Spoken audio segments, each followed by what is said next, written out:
Bonsoir et merci d'être fidèle au rendez-vous de Top Sport avec ce soir des invités prestigieux. Prestigieux pourquoi? Parce qu'ils nous ont proposé un spectacle de toute première qualité, c'était hier. Non, c'était pas le foot.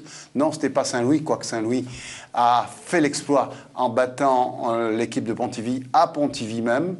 Mais la qualité du spectacle, c'était à Saint-Denis, à Champfleury, avec le basketball. Pour ceux qui ne sont pas venus au stade hier, au gymnase, tant pis pour eux. Nous, ce soir, on va dire merci à Guillaume Dossy, qui est l'entraîneur de l'équipe de Saint-Paul, qui a créé l'exploit en battant le BCD. Les pronostics disaient que le BCD allait continuer dans cette perspective de coupe.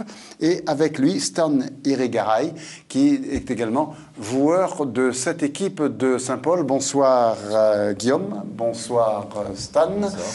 Bonsoir également Jules Bon. Jules Bon qui a sa fille qui est basketteuse et qui connaît bien Stan, qui a son fils qui est screamer de haut niveau, et on aura une interview exclusive et en direct de votre fils dans un instant s'il arrive à se défaire du marquage que lui fait à la culotte son entraîneur, et puis dont la femme était également internationale de handball en ce qui concerne l'île de la Réunion, Chimène Givran, qui était une des meilleures, sinon la meilleure joueuse de la Réunion de l'époque.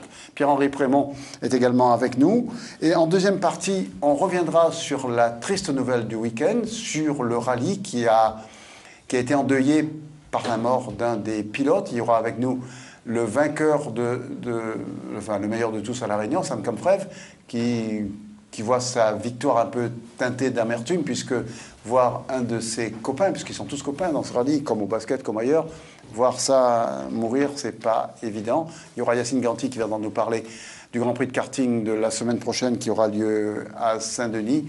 On aura également Jean-Do Payette qui viendra avec Idjadi Marianne, qui lui parlera de sambo. Idjadi Marianne est un jeune qui mérite toute notre attention. Mais on ne peut pas ne pas commencer par le basket, un spectacle de très grande qualité. J'ai presque envie de vous dire merci Guillaume Dossy, parce que tout était calculé, on dirait. BCD devait gagner, certes, mais moi, ce que j'ai beaucoup aimé, vous me direz si je me trompe, c'est vous qui êtes le connaisseur, dès que le BCD commençait une combinaison, disait par exemple numéro 2, combinaison 2, tous les joueurs de Saint-Paul, ils connaissaient par cœur cette combinaison. On dirait que vous l'aviez répété plus d'une fois à l'entraînement. Ce que je n'ai pas compris, c'est que quand ils disaient 2 ou 4, vous disiez pareil, 2, 4, donc on savait comment contrer ce 2, 4. Comment ils n'ont pas eu l'idée de changer les numéros? C'est vrai que ça aurait pu être une solution. On avait vraiment bien préparé ce match. Ça fait 15 jours qu'on avait étudié leur jeu, on avait tout prévu, enfin presque tout. On anticipait presque tous leurs mouvements. Et c'est vrai qu'à un moment donné, ils auraient peut-être pu changer les annonces des systèmes, ça aurait pu peut-être nous perturber un petit peu. Mais ils ne s'attendaient pas du tout à ce Je pense qu'ils ont été surpris. Après, nous, la chance qu'on a eue, c'est qu'on a eu vraiment 15 jours pour préparer ce match, alors que la semaine dernière, ils ont eu un gros match à jouer à Saint-Pierre, donc ils ont eu qu'une semaine pour se plonger dans cette finale. En tout cas, le spectacle était de grande qualité. Stan, vous vous êtes amusé sur le terrain? Oui. Quand on gagne, c'est sûr que c'est toujours plus facile. Mais surtout, collectivement, on s'est trouvés. Il y a eu beaucoup d'adresses. On a fait vraiment un match. Alors, pour l'adresse, un mec comme Parmentier, il ne fera plus jamais ce qu'il a fait hier, non? C'est un shooter. Il était dopé. Un shooter. Non, c'est normal. Il fait ça à l'entraînement très régulièrement. Non, ce qu'il a fait, c'était tout simplement extraordinaire. Jules Bon, vous qui avez une fille basketteuse, vous n'êtes pas venu au match? Si. Vous étiez au match? Si, parce que nous, depuis les temps des temps, on supporte BCD. Donc, hier, c'est vrai que, Eleonore joue au BCD. Grégory, qui est screamer aujourd'hui, donc joue au BCD aussi, au basket. Il n'y a rien à dire sur cette victoire. Non, mais après, le meilleur a gagné hier. De très loin. Donc, c'est bon. De très loin. On a vu un grand spectacle. Et puis, on a vu un grand joueur. Chez vous, c'est un pro. Comment il s'appelle? Samuel Maléran. Maléran, voilà. Ouais. Il a survolé les débats. Ouais, c'est un très très gros joueur qui a évolué en N1, en National 2, également en Métropole, et qui a éclaboussé le match de toute sa son classe. talent. Si vous voulez, on va revoir un petit peu quelques actions de ce match. Bien sûr, oui. Vous allez voir, c'est pas mal. On va regarder là, on commence. Voilà. Alors là, c'est la première mi-temps. Envers, bien sûr, l'équipe du BCD. Et puis, je vous laisse commenter, messieurs Stan et Guillaume. Et l'adresse, vous allez voir, sera essentiellement du côté Saint-Paulois. Et la preuve. Et là, le festival de votre numéro 5 va commencer. Il a tout fait. On dirait, toute proportion gardée bien sûr, un élément des Harlem Globetrotters. Il était partout, et était presque le plus petit sur le terrain. Mais alors, quelle classe! Et puis, vous voyez ce public qui était là. Et puis là, on voit Mathieu Lawanta qui essaie de galvaniser ses joueurs, mais rien à faire, rien à faire. Regardez ça en face, regardez ce qu'il fait ce Maléran là. On dirait presque Talleyrand justement. Et à partir de là, Saint-Denis ne pouvait rien faire. Il y avait presque 20 points d'écart déjà à la mi-temps. Biscou qui est un joueur fort sympathique, mais là non plus. Regardez ce qu'il fait là. Il fait tout. Il est auteur, compositeur. Et regarde Descharolais qui était là, qui ne veut plus aller au foot, mais qui est venu au basket. C'est pas Charolais? D'accord. Parce que Charolais m'a dit qu'il ne veut plus venir au foot. Et on a vu au basket, et puis on a vu que c'était pas la femme de Charolais à côté, donc on a déduit que c'était l'âne de Charolais. Mais voilà, là, donc, cette communion avec les joueurs Saint-Paulois, et puis la mi-temps, avec un spectacle de danse fort apprécié, surtout par les supporters Saint-Paulois, parce que les supporters d'Élysée, ils n'appréciaient plus rien du tout. Et regardez ce que nous dit Élysée. C'est qu'on est passé agressif en attaque. Ils ont que 7 points et on n'a marqué que 23 points. On récite trop le système. À un moment donné, il faut prendre la responsabilité que chaque joueur, ceux qui sont très forts en 1 contre 1, il faut y aller, fixer, donner, déranger un peu cette défense. Là, on récite trop, on récite trop. Qu'est-ce qui se passe? Je sais pas, peut-être c'est peut-être la volonté de vouloir trop bien faire. Ça aussi, ça nuit. On veut trop bien faire et ça nuit. Il n'y a pas assez d'improvisation? Il n'y a pas assez de prise de responsabilité. Pas assez de prise de responsabilité, ça, on est à la mi-temps là. Donc il se dit que peut-être on va changer quelque chose. On recommence, on prend les mêmes et ça ne changera rien à rien. On regarde la deuxième mi-temps. Alors deuxième mi-temps, et je vous laisse Stan commenter, à moins que Guillaume, qui était sur le banc de touche, puisqu'il manageait tout ça, puis le faire. Donc là il rate, c'est un des rares qui rate déjà. Et puis on voit que le numéro 9 dionysien est sur la touche. Ça veut dire qu'on n'a pas exploité toutes ses qualités. Et voilà, donc le BCD et Charolais qui est toujours là, décidément, il doit s'ennuyer au foot, maintenant il vient au basket. Notre joueur provincial. Il a été très bon aussi, Mathieu Géréal. Il nous a fait très mal quand même. Géréal, c'est un bon joueur, il est solide, et puis c'est la fin du match, et puis on croit que c'est la fin, mais il y a encore deux coups francs, mais ça ne donne plus rien. Et match disputé avec nervosité certes, mais dans le plus grand des fair play, même s'il y a eu quelques échauffourées sur le terrain. Heureusement d'ailleurs, parce que s'il n'y a jamais d'échauffourées sur un terrain, ça ne sert plus à rien. Donc très belle victoire de l'équipe de Saint-Paul. Il n'y a strictement rien à dire sur cette victoire. Et on va écouter, avant de revenir vers vous, quelques interviews d'après-match, en particulier celle de Lawentai et de Mathieu Lawentai, le manager, qui reconnaît totalement votre supériorité, et celle de Sébastien Biscou, qui est un joueur ô combien apprécié et appréciable. Mathieu Lawentai, on peut dire une défaite, c'est dommage, mais elle n'est pas imméritée, cette défaite. Oui, c'est vraiment dommage parce qu'on avait à cœur vraiment de gagner une nouvelle fois. Maintenant, on est tombé face à une grosse équipe de Saint-Paul ce soir. Par rapport au précédent match qu'on a joué contre eux, ils ont été très adroits. Et le basket, ça reste un sport d'adresse. Quand on met les shoots à 3 points, je crois qu'ils sont à plus de 1 sur 2 à 3 points. Nous, on est à 2 sur 30 à 3 points. Donc c'est sûr, ça joue. Saint-Paul, a bien joué son coup. Ils ont fait un bon scouting, surtout sur notre attaque. Ils nous ont bien bloqué à l'intérieur, qui était notre force. Et ce soir, on n'a pas su imposer notre jeu. Voilà. Toutes les tactiques du monde ne pourront rien faire contre la maladresse. Oui, c'est sûr, comme je dis, le basket, voilà, si on ne met pas dedans, ça ne sert à rien. C'est le but du jeu, c'est de marquer des paniers. Si on ne met pas les paniers, si on n'a pas la volonté de mettre des paniers, on n'y arrivera pas. Saint-Paul a été, je pense, plus volontaire par rapport à ça. Ils ont pris des bonnes positions, ils ont été adroits. Bon, je pense que c'est dans la tête après. Hein. L'adresse, c'est une question de mental. Hein. Donc, il faudra qu'on retravaille ça. Déçu ce soir, Mathieu? Oui, déçu quand même, parce que c'était un match à prendre. Et puis, on avait vraiment à cœur de retrouver Mayotte, contre qui on a perdu là depuis 3 ans. Donc voilà, bon, tant mieux, bon, on sera Saint-Paul. On verra effectivement qu'est-ce qu'ils vont faire contre Mayotte. Voilà donc pour Mathieu Lawentaille. Il reconnaît la défaite. Il n'y avait rien d'autre à faire d'ailleurs. À quel moment vous avez senti que le match allait être facile, parce qu'il a été facile? On ne s'attendait pas que ce soit si simple, mais on était quand même assez sûr de notre force. Comme je vous l'ai dit tout à l'heure, on l'a bien préparé et on était vraiment très confiants. Et dès l'entame de match, moi j'ai senti que mes joueurs étaient concernés et qu'ils allaient rester concentrés pendant 40 minutes et qu'ils allaient faire le job. Je vous ai jamais vu nerveux sur le banc de touche. Vous étiez là, vous pensiez à autre chose, vous jouez avec votre téléphone, vous en foutez totalement en direct. Et Stan, vous, pareil, sur le terrain? Non, moi j'étais un peu plus tendu sérieux quand que même. l'entraîneur. Hein. Non, il a été très sérieux. Quand il prenait son carton, il disait disait qu'est-ce que vous voulez que je vous montre là? Vous êtes sûr de gagner ou mais presque. on a mis un écart, mais c'était quand même difficile malgré tout. Dès la mi-temps, vous avez 20 points d'écart. Oui, vous auriez mais pu quand même faire durer le suspense. Moi, j'étais pas serein jusqu'à pas forcément la fin, mais à 5 minutes de la fin, on commençait à voir que là, on allait gagner le match. Mais par le passé, on a souvent un peu perdu sur la fin comme ça. BCD est une équipe qui nous a souvent battus, donc fallait vraiment qu'on reste concentré jusqu'à la fin. Et des fois, mener de 15-20 points, c'est là où si on se fait remonter, ça peut être très dur sur la fin. Donc on voulait vraiment garder cet écart, chose qu'on a su faire. Donc on est content. On va écouter Sébastien Biscou, qui est pour moi le joueur le plus sympa du club dionysien. Sébastien, c'était pas le soir dionysien aujourd'hui. Ah non, on était complètement maladroits sur toutes les actions. Et eux, à l'opposé, ils ont été super adroits. Une superbe équipe en face avec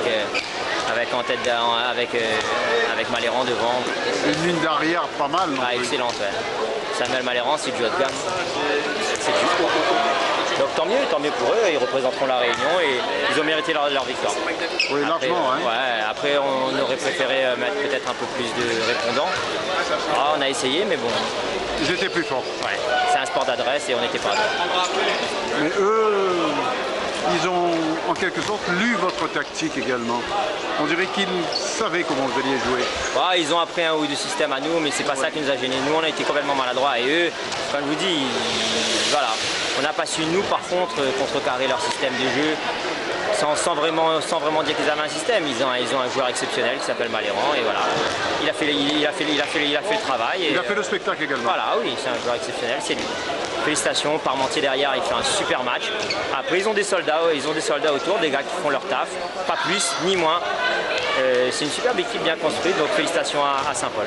Avec autant d'écart, on peut encore parler d'arbitrage? Ouais, avec autant d'écart, on peut, parce qu'il y a de la frustration. La frustration s'enchaîne, et après la frustration, la maladresse, le manque d'envie et tout. Donc voilà. Après, on peut que s'en vouloir à nous, hein. Ça c'est des petits détails. Vous savez, un petit détail, plus un petit détail, plus un petit détail, à la fin, ça fait le score final. Mais voilà, mais bon, après... Ils l'ont pas volé, au contraire, bien au contraire, ils ont super bien joué et encore félicitations à eux et bon courage pour la suite en espérant qu'ils représentent bien la Réunion et qu'ils arrivent à battre Mayotte, ce serait bien parce que ça fait un bout de temps que Mayotte bat la Réunion constamment et ce serait super qu'ils battent Mayotte. Voilà en tout cas un bel exemple d'esprit sportif de la part de Sébastien Biscou. Il vous souhaite bonne chance face à l'équipe de... Votre prochain adversaire, c'est qui? Ce sera les vautours de l'abattoir. Votre de l'abattoir. Ouais. Mais si c'est vous qui allez à l'abattoir, ce ne sera pas facile. Ça fait peur. Hein. Alors c'est quand les matchs? C'est le 6. Le 6 décembre. Où ça? Là-bas à Mayotte. À Mayotte, 6 décembre. Ouais. Il n'y a pas de retour là, c'est un simple match. Un seul match. Vous savez qu'on perd régulièrement à Mayotte. Ça fait 3 ans. Alors je veux juste comprendre, comment Mayotte peut nous battre? Les infrastructures sont différentes, oui, en notre faveur. Les recrues, il n'y a pas beaucoup de recrues métropolitaines là-bas. Ça commence à arriver. Ça commence à arriver en désespoir de cause. On n'a pas, j'allais dire, Talleyrand là-bas. Et ils nous battent. Alors, qu'est-ce qu'il faut faire? Franchement, alors, débrouillez-vous, vous êtes l'entraîneur, trouvez la solution. On va essayer. De toute façon, on sait qu'on a des joueurs de qualité. On n'y va pas en touriste, hein, de toute façon, ça c'est sûr. On y va vraiment pour faire un résultat. Donc, ça va marcher, ça va le faire. Mais vaut mieux, parce que ça fait, on perd régulièrement, et puis ça assurerait votre suprématie dans le basket réunionnais. Ce serait une bonne chose. Après, on sait que c'est un basket un petit peu atypique là-bas, Oui. avec une grosse ambiance, des joueurs très athlétiques. voilà, ça va être à nous de nous adapter et de faire au mieux. Pour des joueurs qui ont connu le haut niveau, est-ce que l'ambiance de Mayotte peut faire peur? Je pense, ouais. Je pense que c'est une ambiance différente du haut niveau métropole. C'est la passion. C'est moins bon enfant, on va dire, je pense. Ouais, d'accord. Moi, j'ai été un petit peu déçu par Vérone. Vérove, ouais, pardon. Vérove. Ben, je dis Vérone parce que je pensais à l'Italie, mais et je pense qu'il aurait pu jouer un rôle différent parce que là, il était au four et au moulin. Il aurait pu être seulement au four et faire les paniers parce qu'il paraît qu'il est très adroit. C'est Biscou qui me disait ça. Et manque de peau, il avait un rôle d'organisateur qui l'a beaucoup fatigué parce qu'il a une grande carcasse. Et puis, c'est un joueur qui influe beaucoup sur les autres, un très bon passeur, il est capable de faire beaucoup de choses. Et au match de championnat qu'on avait perdu, il avait vraiment poussé tous les autres joueurs à mieux jouer.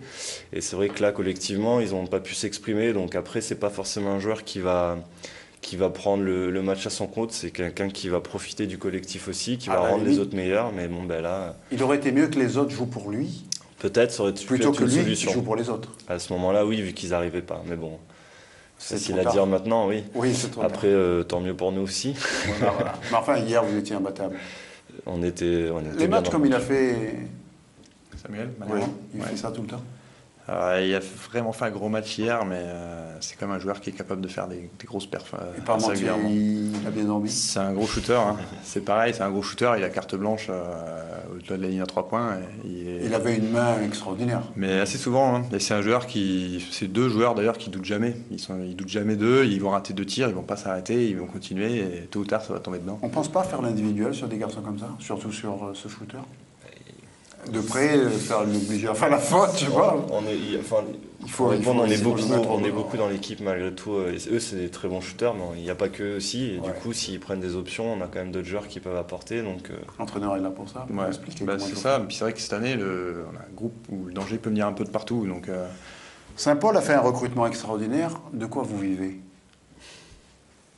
Des sponsors, des partenaires. Ouais, l'Amérique qui nous suit un petit peu, mais après, surtout, le club. Une bonne sympathie, il y a vraiment une bonne ambiance dans le club, même au niveau des jeunes. Et je pense que quand Samuel Maléran a voulu venir, il s'est renseigné et je pense qu'il a bien aimé l'esprit qu'on avait, aussi la camaraderie, le fait que nous, on aime se retrouver aussi en dehors du basket, donc c'est tout ça qui est important aussi. En tout cas, je peux vous assurer que vous avez su attirer beaucoup de nouveaux supporters, pas pour Saint-Paul, mais pour le basket. Avec le spectacle que vous avez offert, on peut dire que c'est un spectacle que vous avez offert hier après-midi. Vous étiez au match? Oui. Et là, on rate jamais les matchs de basket, du BCD surtout, et puis quand il y a des finales comme vous ça. Avez pleuré après le match? Parce que la femme de Stan qui joue, non, le meilleur shooter qui joue au port aussi. La femme de Parmentier, alors. Nadia, non. Donc c'est pas le meilleur shooter, c'est le meilleur joueur. Non, mais c'était la meilleure joueuse sur le terrain, et puis elles étaient avec Éléonore au pôle de la Plaine des Cafes. Alors, Éléonore, c'est la fille de Jules Bon. Jules Bon. Et qui est basketteuse également au BCD. Qui est basketteuse au BCD. On va parler de votre fils, là. Alors, c'est quoi le prénom? Grégory. Grégory, qui fait de l'escrime à un très haut niveau. Épée, il est junior 2e année. Donc, depuis l'année dernière, c'est vrai qu'il a eu la chance d'avoir une médaille d'or en équipe, avec l'équipe d'Amiens, mais en National 2. Parce qu'en individuel, il a pu être en tableau de 16. Mais là, il est en train de faire un gros PF au niveau européen. On va regarder tout de suite des images de Bien sûr, Grégory, mais ça, c'était en cadet, c'était à Rodez. C'est les rare qu'un Réunionnais gagne devant 300 tireurs. Déjà, c'est rare qu'un Réunionnais fasse de l'escrime. On regarde tout de suite, il y a eu avant lui Mario Bodajo et tout, quand même. Mais là, en face de lui, c'est Paul Alleg. Paul Alleg qui fait partie de l'équipe de France aussi. Donc, deux pensionnaires de l'équipe de France. Deux pensionnaires de l'équipe de France. Dans l'Aveyron. Là, c'était à Rodez, tournoi de Rodez, il y avait plus de 300 participants. Ouais. Donc, alors, votre fils, c'est celui-là. Ouais. On était allé juste pour ce tournoi, on est allé filmer votre fils. Voilà. Donc, c'est vrai qu'à ce niveau-là, il a beaucoup été aidé par la Fondation Chevillard et la mairie de Sainte-Marie. Donc, nous. Normal que ce soit sponsorisé, parce qu'on ne voit pas du tout ses yeux. Là, normal pour arriver à ce niveau-là, au niveau de l'océan Indien, c'est pas tellement évident. Il faut aller en métropole. Donc, de toute façon, rester ici n'est pas la bonne solution pour ce genre de discipline, parce qu'on resterait en vase clos Et c'est pas comme cela qu'on progresserait. Ce que je peux rajouter, que Paul Alleg, il est 8e, il est junior 2 et il est 8e au niveau senior 1, au niveau du classement national. Alors quels sont... Donc, on va laisser ça. Voilà, Regardez votre donc, fils avant de... Faut pas qu'il se plante. 14-15, donc mort subite. C'est la mort subite, là? Ben, il a gagné 14-15, donc c'était 14-14. Donc, on ne réussit pas à voir votre fils, on essaie de le joindre depuis non, mais là, il est en entraînement pour la Coupe du Monde de samedi en individuel. Alors, donc, samedi, c'est quoi? Samedi, c'est Bratislava, Coupe du Monde, circuit Coupe du Monde, épée, junior. Donc, il tire en individuel parce que normalement, en Coupe du Monde, on prend 12 tireurs. 12 tireurs, donc il fait partie, bon, il a la chance de faire partie des 4 meilleurs au niveau classement européen en ce moment, français. Donc il a été sélectionné justement avec Paul Alleg, Dorigo et Malo de Lyon. Dorigo, vous savez que c'était un nom de basketteur, ça? Ouais, mais... Il y avait un basketteur, et là Stan me dira pas le contraire, même s'il ne sait pas du tout. Laurent Dorigo était un des meilleurs basketteurs de l'Alsace de Bagnolet, il y a très longtemps, en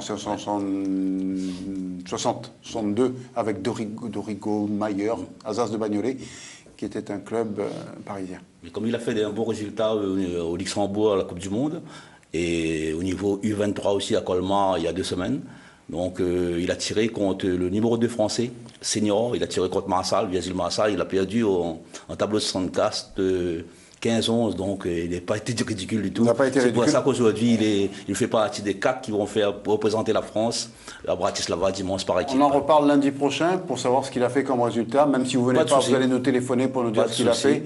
Et s'il a gagné, là vous aurez le droit de revenir, d'accord? Pas de souci. S'il ne gagne pas, on ne veut plus le voir. On va parler encore du basket. C'est pas trop? Non. Non. On aurait vraiment le droit de parler de basket également. Tout à l'heure, vous disiez, quand on parlait du numéro 9 de Saint-Denis, vous disiez, pourquoi il n'y a pas de jeunes ici? Mais quand Roger Milla est venu à La Réunion, il y avait des jeunes et pourtant, il a fait monter le niveau du football réunionnais. Il n'y a que lui, hein, les autres footballeurs qui sont venus ici n'ont pas fait monter. On avait fait venir plus Ndiefi, Saint-Pierre. Et on a reçu moins Ndiefi. Vous vous souvenez de ce footballeur-là? Il s'appelait plus, mais c'est moins qu'on a reçu. Non, mais le fait qu'il y ait des joueurs comme ça automatiquement, ça élève le niveau. Et puis ça emmène au niveau des jeunes, justement, d'avoir d'autres exemples. Voilà, Talleyrand. Maléran. Il est plus tout jeune, lui. Ouais, il est pas 29 ans, il est pas trop... Ah, 29 ans, il peut jouer encore que 20 ans ici. On va parler du basket féminin, parce qu'avant ce match, vous étiez sans doute en concentration, on a eu également une bonne rencontre, c'est le match féminin. On regarde tout de suite les images, parce qu'on a fait un spécial basket ce soir, et il le mérite. Alors là, les Verts, c'est bien sûr l'équipe, ou les Verts ou les Bleus, l'équipe du Tampon.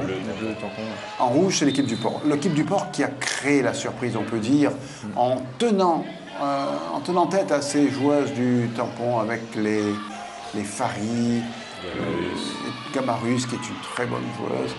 Mais toujours est-il que ça n'a pas été aussi facile. Johan Guillou ne nous dira pas le contraire, et on va l'écouter tout de suite.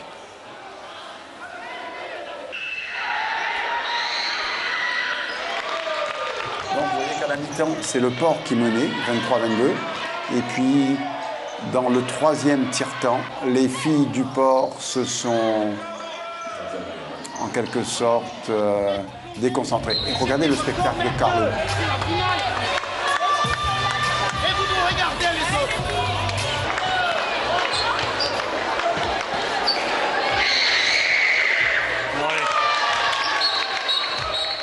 Alors on écoute maintenant Johan Guillou.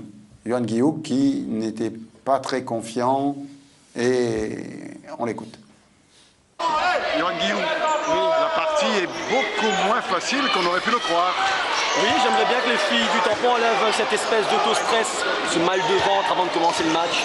Ça grésille dans le ventre. Aïe, aïe, aïe, j'ai le trac, j'ai peur de commencer. Ce serait bien qu'elles l'enlèvent ça et qu'elles jouent un peu le basket tamponnais. Pourtant, avec l'expérience que le Tampon a, ce mal au ventre devrait être qu'une formalité. Alors l'expérience de certaines filles, après il y a des nouvelles qui sont arrivées qui n'étaient pas dans l'équipe. Alors celles-là sont stressées. Et en plus, la Coupe de France féminine, c'est une grande première, celui de la Réunion. Voilà donc pour ce match féminin.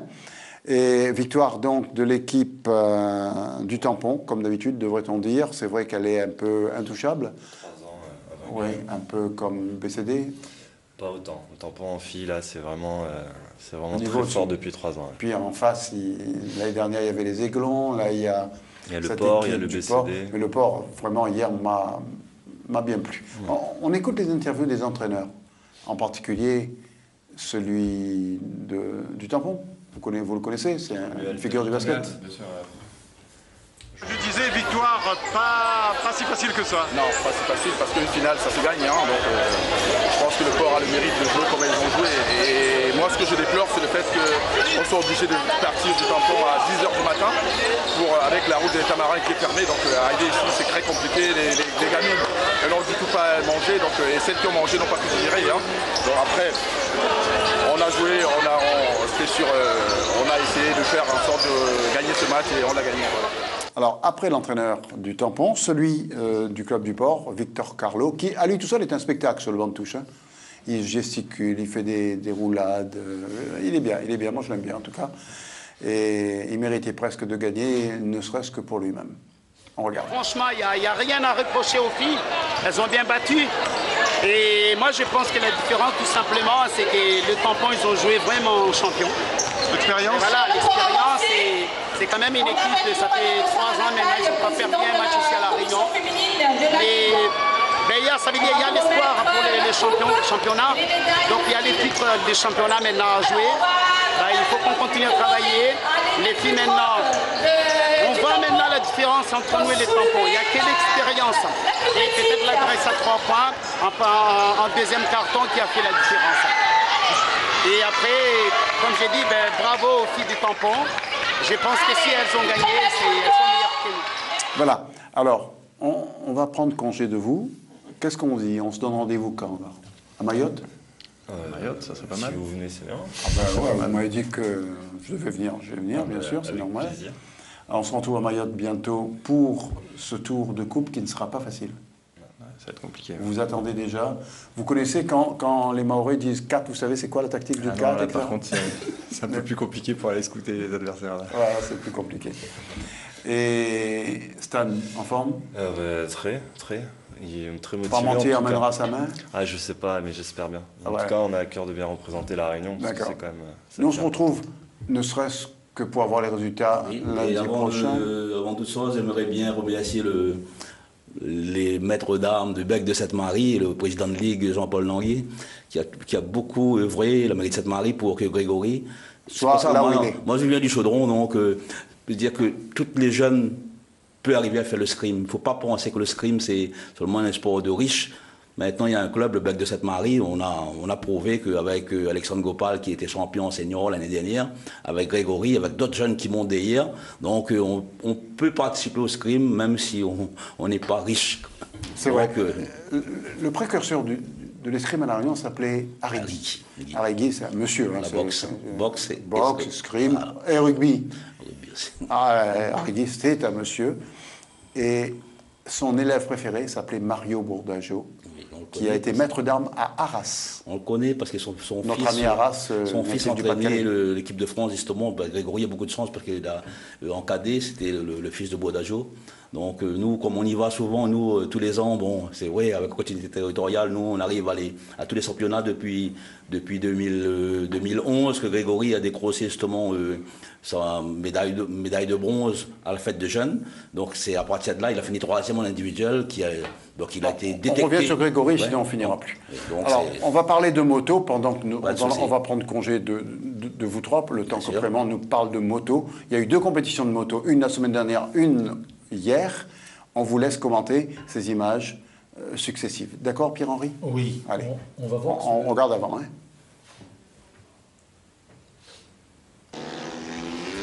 Voilà, ça a commencé par la 3e manche du Super Motard organisé par le Team 974 2-0 du Port, sous la houlette de Patrice Payette au Port la semaine dernière. Vraiment sous une chaleur accablante, avec un premier record avec 89 engagés sur cette 3e match du Super Motard du Port très bien organisé avec énormément de monde, énormément de pilotes et une chaleur vraiment accablante et de la poussière vraiment dans toute cette compétition qui s'est malheureusement sur la fin nous avons annulé la dernière manche avec une chute de Laurent Waro qui l'a privé de compétition hier pour la 4e manche du trophée de la ville de Saint-Paul organisé par Magma. Donc là toujours dans cette compétition de supermotard du port avec en prestige Pascal Dorseuil qui est arrivé en tête devant Timothée Waro et Alexandre Chanmahan. Donc ça c'était la compétition de la semaine dernière. Ça. La semaine dernière, c'était la 3e manche du supermotard du port. Patrice Payette, la 4e édition. Oui, effectivement, c'est la 4e édition qu'on fait cette année sur le supermotard du port. Pourquoi cette édition sur le supermotard du port? En fait, quoi changer par rapport à ce qui se fait tous les ans et sur chaque course, c'est-à-dire la Jamaïque. Donc, pour essayer d'avoir un autre circuit que les gens connaissent pas trop, on a décidé de faire ça sur la commune du port, sachant qu'on est un club portois. Alors apparemment ça marche bien parce que je vois qu'il y a énormément de monde et tout le monde a répondu présent. Ben oui, en fait on a une affluence quand même assez importante, sachant qu'on a 89 engagés, alors que sur les autres courses ça tourne autour de 60-70 engagés. Donc pour nous c'est que du positif cette manifestation-là. Et même le public répond présent. Pour la première manche des essais, là, on voit qu'il y a quand même pas mal de public autour du circuit. Donc je pense que cet après-midi, il y aura une très grosse présence au niveau du public. Le site s'y prête parce que je vois il y a la mer, la montagne, il fait beau. Tous les ingrédients sont là pour faire une magnifique journée. En fait, on dit que tous les ingrédients sont réunis pour pouvoir faire une belle manifestation. On a le soleil, sachant que le port est une ville quand même très ensoleillée. Et on a la partie terre, le bitume qui s'y prête très bien pour cette discipline supermotard. Et je tiens aussi à remercier la ville du port qui nous donne l'autorisation de pouvoir réaliser cette manifestation-là, et ainsi que tous mes sponsors. Voilà, donc on va revenir sur la compétition de moto d'hier, cette fois avec Pierre-Henri Prémont, mais comme lui aussi, il est pressé pour s'occuper de son club, SDEFA qui monte.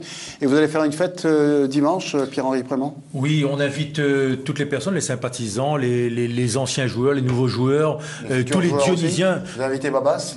Tous les Dionysiens qui aiment le football à revenir au stade mythique de la Redoute, le stade historique, pour à partir de 15h pour venir assister au dernier match du SDEFA qui montera pour la première fois de son existence en première division. Il y aura vendredi soir un match important également, Altela contre le CSSD, enfin CSSD qui s'appelle plus comme ça, mais qui devrait s'appeler comme ça s'il veut retrouver une certaine joie de vivre.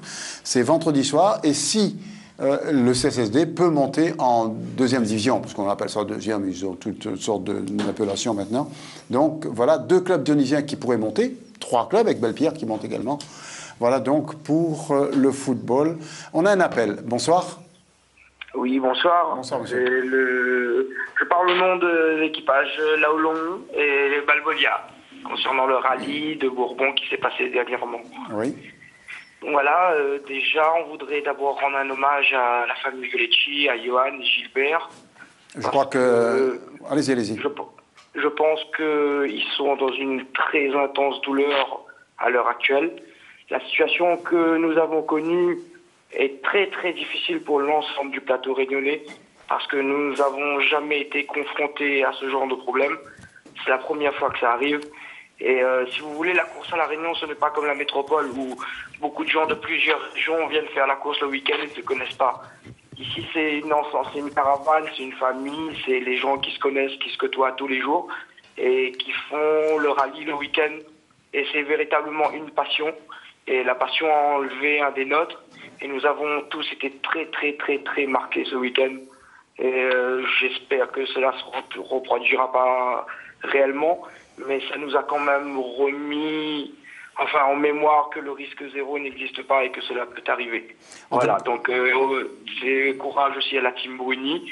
Courage à l'organisation du rallye qui, je pense, n'espérait pas ou ne pensait pas pouvoir un jour avoir affaire à ce genre de choses parce que c'est très difficile à maîtriser. Après, tout le reste qui s'est passé au niveau règlement, au niveau classement du rallye est très très anecdotique.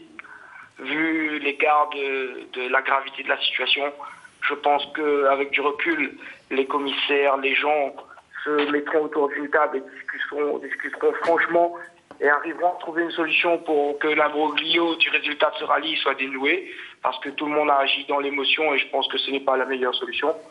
Mais là n'est pas l'importance. L'importance, c'est qu'un des nôtres est parti. Et on a vraiment, moi, ça fait depuis le temps que je cours, j'ai jamais connu ça et c'est très difficile à digérer. Voilà. En tout cas, merci beaucoup pour votre appel. En gros, vous nous dites, et vous avez totalement raison, le plus important, c'est ce qui est arrivé à ce champion. Tout le reste, on s'en fout. Et tout le reste, on s'en fout. Et exactement. Il faut vraiment que les instances dirigeantes s'assoient et s'expliquent. Ouais, ça, c'est des conneries. Ça. Ils voulaient savoir si on continue le rallye, on ne continuait pas. La bonne décision, c'est on ne se pose même pas la question. Il y a un tel accident, on arrête tout, c'est tout. Et puis aujourd'hui, les gens ont été exclus, des gens n'ont pas été exclus. Je pense que moi, c'est de la bêtise. On devrait se rasseoir. C'est vrai que ça s'est fait dans. C'est un peu comme la Ligue de foot quand il suspend les dirigeants. Ça sert à rien. Non, mais ça peut se comprendre. C'était une situation où personne n'a déjà eu l'occasion de gérer cette situation, que ce soit au niveau des pilotes, des copilotes, des instances dirigeantes. Je pense qu'on devrait se rasseoir maintenant après l'enterrement. Je dis bien après l'enterrement. En tout cas, la veillée, c'est ce soir. Hein. La veillée, c'est ce soir à l'étang salé. On y va avec Thierry là. Plusieurs pilotes se sont donné rendez-vous là-bas. Mais concernant le résultat de rallye, on devrait en parler réellement bien après. On ne parlera même pas de résultat. Sangafrev nous a fait l'honneur d'être là. L'honneur d'être là, alors qu'on sait qu'il est dans un état second. Je vous ai toujours connu souriant, c'est pas le cas ce soir. Et comme on le comprend, mais on revient sur le rallye dans un instant, le temps de permettre à Pierre-Henri Prémont de finir la moto, et on vient sur le rallye avec vous, avec Yacine Ganti qui nous parlera de karting du moins, cantine aussi parce que vous mangez bien, et on parlera avec Jean Do et son poulain de Sambo. Pierre-Henri, deuxième partie de la moto. Alors, on va regarder les images déjà, commentez pas sans images, c'est embêtant d'ailleurs, c'est assez difficile. On a eu droit hier à la 4e manche du trophée de la ville de Saint-Paul, où il y avait un invité de marque, Bidard Sylvain, septuple champion de France de supermotard. Alors le supermotard vraiment reprend cet engouement avec vraiment le nombre de personnes phénoménales au port et à Saint-Paul. Et le trophée de la ville de Saint-Paul, ça faisait 30 ans qu'ils avaient pu faire un supermotard à Saint-Paul. Et vraiment le monde est venu en nombre. Et c'était une magnifique organisation de Pascal Ravilli, Magma, et de la ville de Saint-Paul. Très bien orchestré et vraiment du monde de partout autour du stade olympique. Yves Morel disait que maintenant les gens viennent plus à l'extérieur du stade olympique qu'à l'intérieur du stade olympique. C'est vrai. Surtout qu'à l'intérieur, il n'y a plus rien. Donc, il y avait plus de 100 pilotes engagés. 100 pilotes engagés. 100 pilotes. 89 à la 3e manche et là plus de 100 pilotes engagés. Vraiment, tout le monde. Une centaine, oui. Et là, vraiment, ça monte en puissance. Bidard Sylvain nous a fait un spectacle magnifique. Comme d'habitude. Hein. L'année dernière, il était là. Bidard, c'était un monsieur. Le mec en quad aussi qui était très bon. Et Dorseuil et Pascal Dorseuil est en tête du championnat. Voilà. On a un appel. Bonsoir. Allô? Allô, oui. Oui, bonsoir, monsieur. Bonsoir. Allez-y, parlez. D'ailleurs, moi, je vais vous parler un peu de rallye, là. Mais parle. D'ailleurs, tout le condoléances, c'est la famille Johan. D'ailleurs, me dit tous les rallyes, moi, je participe un peu, je regarde un peu tous les rallyes, comment ça se passe, et ça fait comment. Mais là, pour les autres bons trucs, voilà, connais, l'accident est arrivé.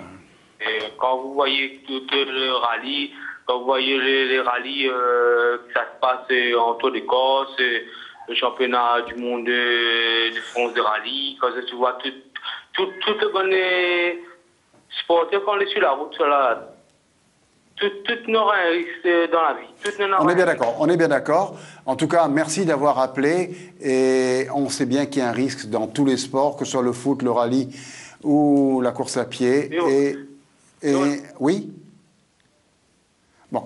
Et on va regarder l'interview du motocross qui s'est déroulé hier.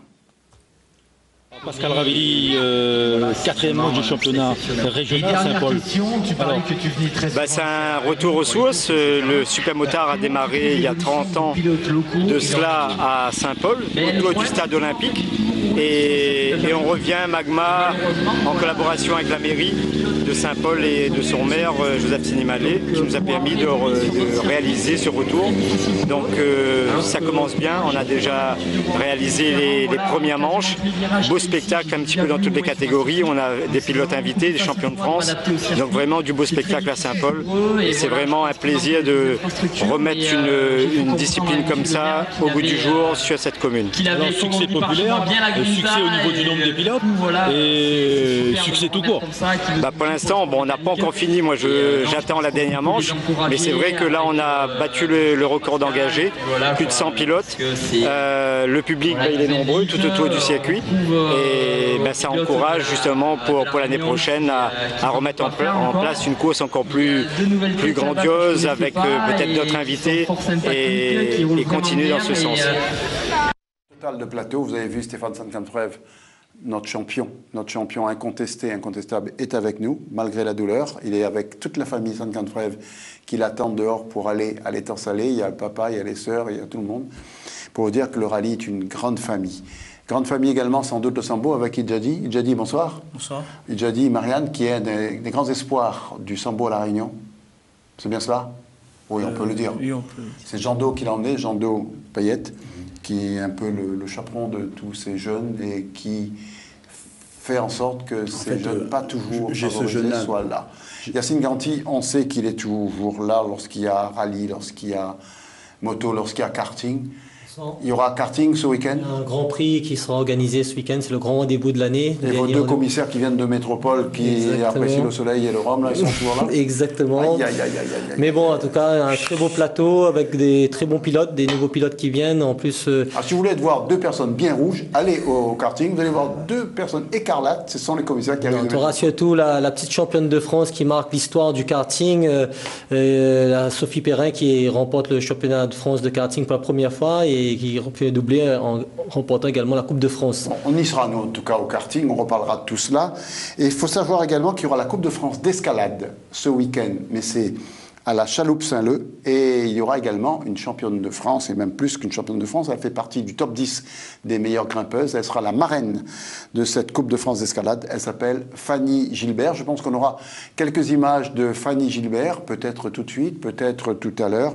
En tout cas, c'est une grande dame de l'escalade et vous voyez donc ce qu'elle peut nous montrer. Et c'est en tout cas ce week-end à la Chaloupe Saint-Leu. Voilà Fanny Gilbert. Ce petit bout de monde est une grande championne. C'est impressionnant ce qu'ils peuvent faire en escalade. Ah oui, c'est impressionnant. Au niveau musculaire. Et monter à Chaloupe Saint-Leu également est impressionnant en escalade. Hein. C'est loin ça. Hein.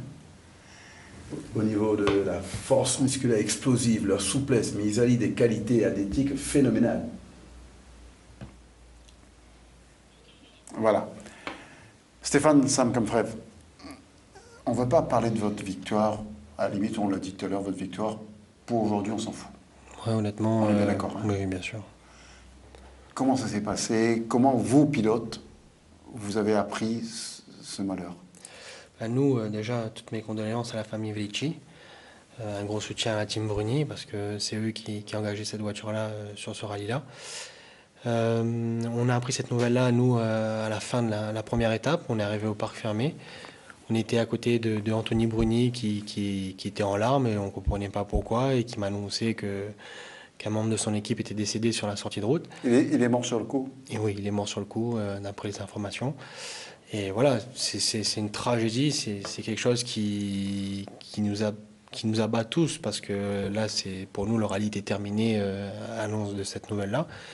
Et on a décidé, avec la contestation de toute l'équipe et de la team Bruni, de se retirer sur ce rallye-là et partir. Je trouve que vous avez très bien fait. Je ne comprends pas comment on a pu encore se poser des questions. Est-ce qu'on fait, on ne fait pas?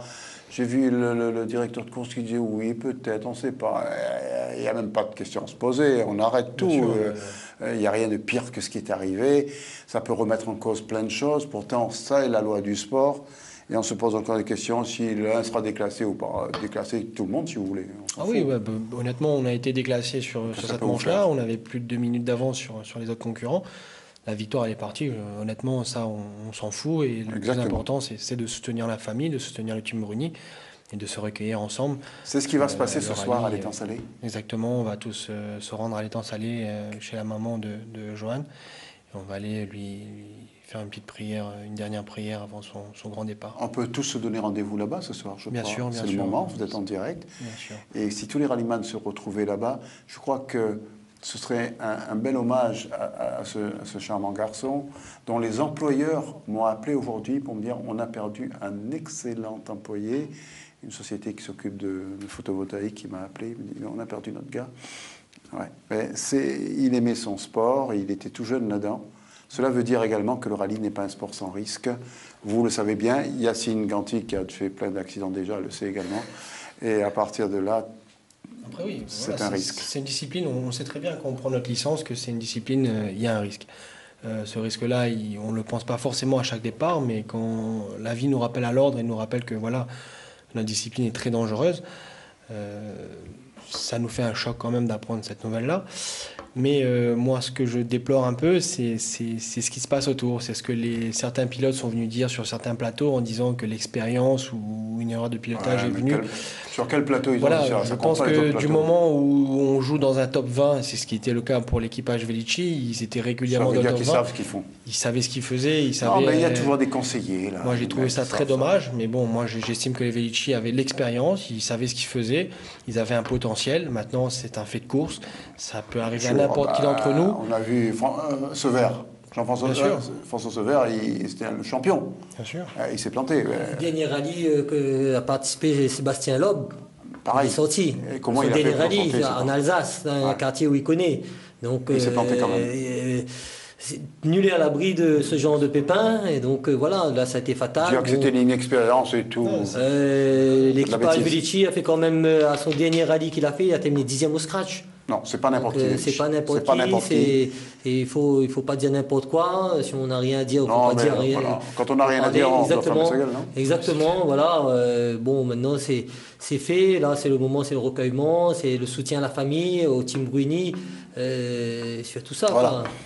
Écoutez, on reparlera de rallye, de victoire de Sam Camfrev et autres une autre fois. Ce soir, on n'a pas envie de parler de rallye, on a envie de parler de Velici.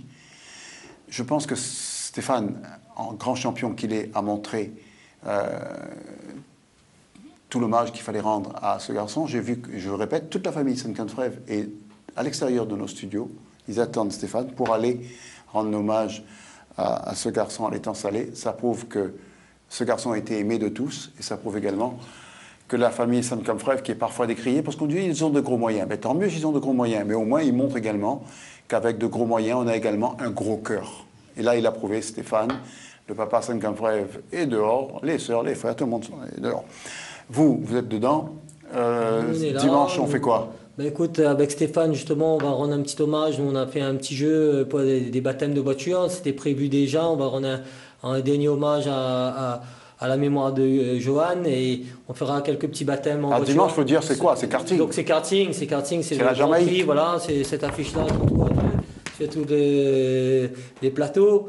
Donc, chez nous, c'est la première fois qu'ils tournent. Hein.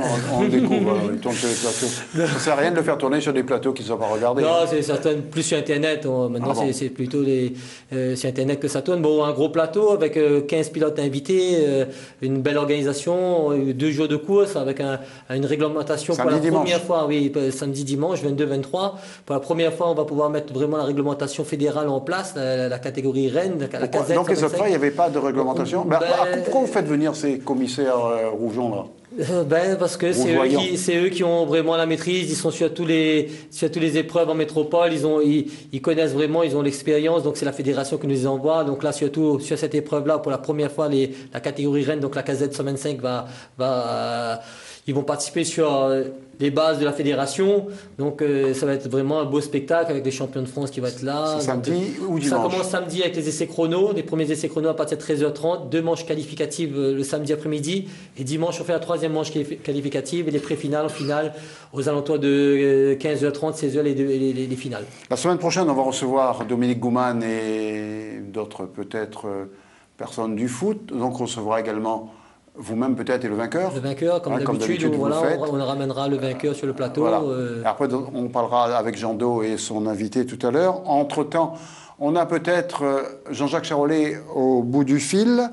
Et pourquoi? Parce qu'on va parler quand même de football, très peu, mais on va saluer la Performance de l'équipe de Saint-Louis qui s'est qualifiée à Pontivy, ce qui n'est pas toujours évident. Et on va regretter la mauvaise performance cette fois de l'équipe de l'Excelsior qui avait peut-être les moyens de battre Concarneau, mais on n'a pas réussi à le faire. En attendant d'avoir Jean-Jacques Charolais et un dernier petit mot avec Stéphane, prochain rallye c'est quand, puisqu'il faut quand même le dire. Le prochain rallye c'est au mois de mars, le début de saison. On aura le temps d'en reparler. On aura le temps de reparler. Surtout, vous aurez le temps de dire à tous ces commissaires et autres dirigeants que quand il y a un grave accident quelque part, la première chose à faire, c'est de se taire et d'arrêter tout. Jean-Jacques Charolais, bonsoir. Bonsoir. J'ai vu que vous préfériez le basket au foot maintenant, c'est normal. Je comprends avec les désillusions que vous avez connues ces temps derniers. Vous avez aimé le match de basket, donc, hier, entre Saint-Paul et... C'était pas mal. Disons, je voulais passer un peu incognito, mais de votre faute, tout le monde le sait maintenant. Oui, c'est pas votre femme qui était à côté de vous, donc c'est votre... voilà. Et à partir de là, Saint-Louis qui gagne, c'est une surprise? Pour moi, oui. Au départ, je ne leur donnais pas. Mais ils ont été braves et franchement, ils ont fait un match d'un courage extraordinaire. Ils menaient 2-0, ils se font rattraper. En prolongation, moi, je les voyais perdre et ils se sont sortis de façon héroïque. Et bravo à eux, franchement. Botta a été excellent comme d'habitude. Il a été excellent pour la finale régionale. Il était moins bon contre la Saint-Paul en championnat le week-end dernier. Et il était excellent hier. Donc j'espère qu'il sera encore bon la semaine prochaine, enfin ce dimanche contre Excelsior. Oui, parce que le titre n'est toujours pas joué officiellement. C'est-à-dire, si l'Excelsior écrase Saint-Louis et que vous faites un petit faux pas, tout est faisable. Si Excelsior gagne à Saint-Louis à partir de 3 buts d'écart, nous on est obligé de gagner. Voilà. Ou sinon, un nul ne suffirait si Excelsior n'écrit pas la Saint-Louisienne. Mais nous, on ne va plus regarder ce que va faire Excelsior Saint-Louis. On va essayer d'essayer de battre cette belle équipe de bras fusils. Non, quand vous dites cette belle équipe de bras fusils, vous voulez passer un peu de pommade sur eux, là? Non, on y croit vraiment. C'est une équipe de quartier. Ils font ce qu'ils font. Je trouve que c'est... Et j'ai vraiment bien apprécié l'intervention de Wilson Clara après le match de la Petite-Île, où il était conscient qu'il est préférable de jouer et prendre du plaisir en Super D2 que galérer en DMP. Bon, il s'avère qu'il s'est maintenu et bravo à lui. Oui, Wilson Clara, charmant garçon en dehors du terrain. Voilà, donc... C'est un passionné. Après, quand on est passionné, on a des comportements des fois qui dépassent les limites. C'est aussi mon cas. Mais ça n'empêche pas que c'est quelqu'un de compétent. Vous avez bien fait de revenir vers le basket, Jean-Jacques Charolais. Le football n'est plus fait pour vous.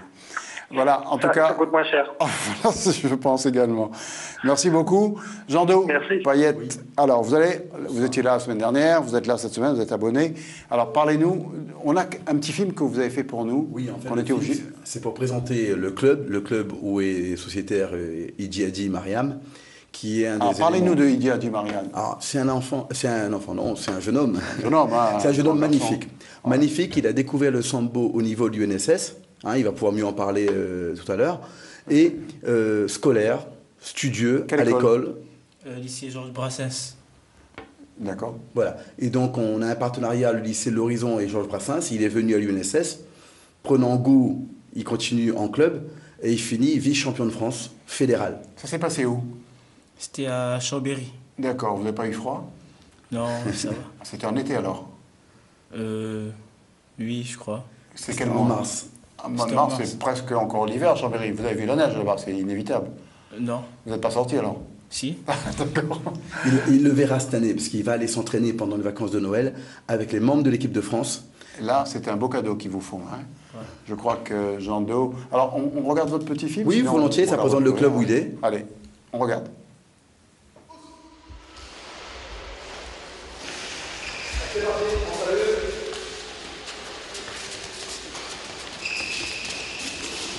Je m'y suis inscrit au départ en fait un peu par hasard, parce que j'habite dans le quartier et puis au fur et à mesure j'ai appris à découvrir et à aimer ce club et cette pratique sportive pour 3 raisons principalement. D'abord parce que d'un point de vue sportif, le sambo est un sport extrêmement complet, aussi bien au niveau physique dans sa dimension cardiovasculaire ou de développement du renforcement musculaire ou même technique et tactique. Et puis surtout l'état d'esprit dans lequel il est pratiqué m'a vraiment beaucoup plu. On n'est pas dans la compétition à outrance. Le partenaire n'est pas un concurrent. Il est vraiment quelqu'un qui nous sert à apprendre plus et à apprendre mieux. Et puis il y a une diversité dans ce club-là, une diversité à la fois culturelle, une diversité des genres. On est aussi bien des hommes, des femmes, des jeunes, des vieux, gens qui viennent de différents milieux socio-professionnels. Et donc je trouve que cette diversité est extrêmement enrichissante et c'est la particularité du CMLS Mouffia avec Jean Payet. La hanche qui souffle, la hanche qui vit. Laissez la hanche venir pousser, existe de pied. 1, 6, 1, 7, la mâchoire, on protège la mâchoire. 1, 10, c'est bien. 1, 2, comme tout à l'heure. On vient protéger. Le coude, il monte, hein, pas de court. Grand, grand, grand. Et on laisse visser. Et on ramène. Le talon n'est pas vissé. Sur le crochet, le talon décolle. Dans la société actuelle, il faut savoir se défendre, il faut savoir garder son sang-froid face à des situations d'agressivité. En découvrant le club, moi j'ai beaucoup aimé, ça m'a beaucoup motivé. Et j'ai même envie de faire ça tous les soirs avec M. Payet, il est trop extra. On remonte comme ceci.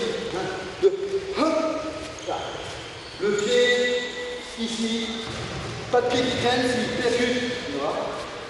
Si en combat, quand je donne un coup de genou, je laisse traîner mon pied, je peux me péter les orteils. Le club a permis d'ouvrir les portes à l'UNSS et l'UNSS pourra peut-être donner un vivier au club, je le souhaite, pour Jean Do bien sûr, mais aussi pour nos jeunes qui peuvent avoir la possibilité de pratiquer cette activité fantastique, génératrice de beaucoup d'engouement, mais de respect, de valeurs fortes, qui sont à mon avis les principes même de l'école, de l'UNSS, de l'éducation. Départ imprévu, sur de l'incertitude. Qu'est-ce que j'entends par là? Je vais laisser Emmanuel m'attaquer et je ne sais pas sur quoi. Il va attaquer en pied-point, comme il veut.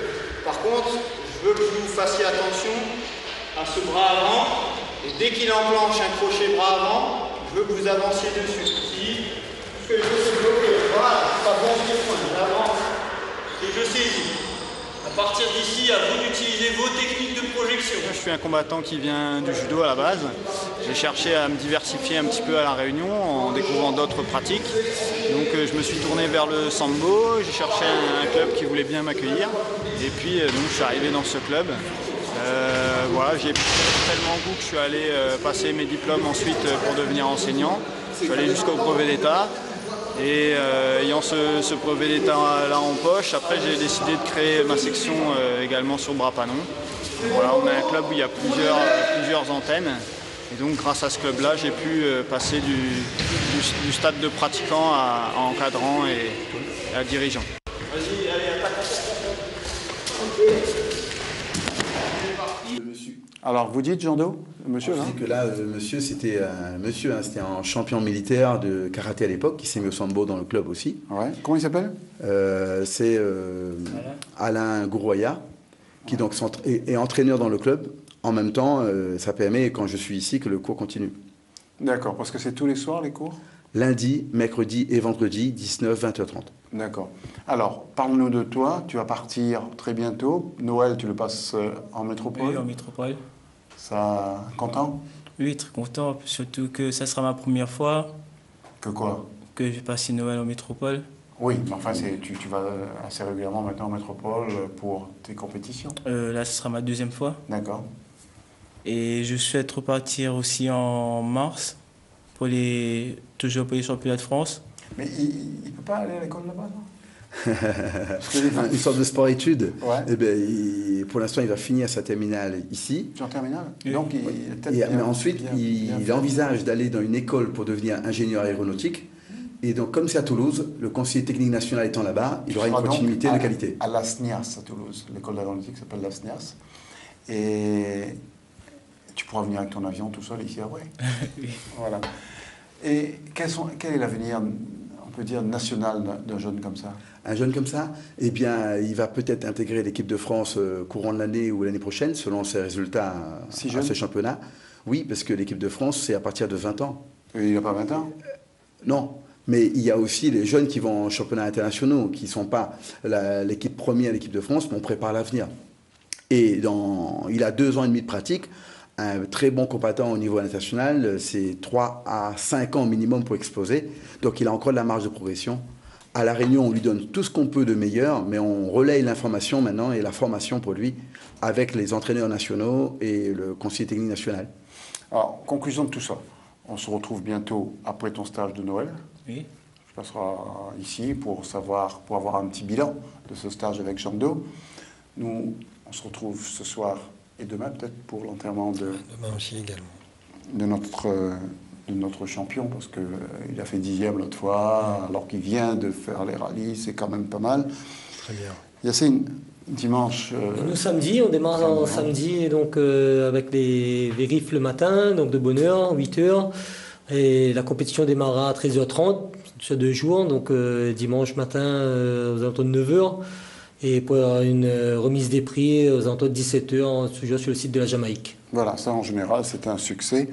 Et ça se passe bien. Jean Do, prochaine échéance pour nous, il y a le championnat, un championnat UNSS le mercredi 26. D'ailleurs, la formation des profs qui devait avoir lieu ce vendredi sera faite ce mercredi matin et en continuité.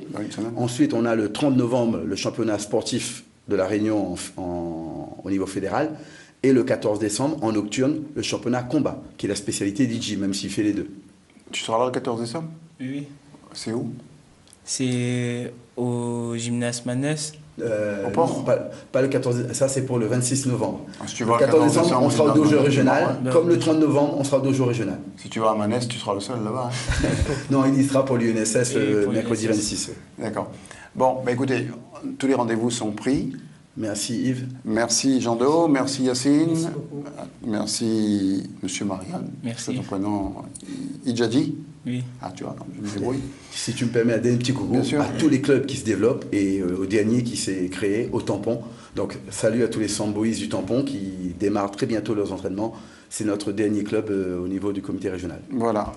Stéphane, malgré tout, bravo pour la saison, mais on ne dira pas plus ce soir. Voilà. D'accord, on verra après. On s'en fout là aussi. Bonsoir. Merci.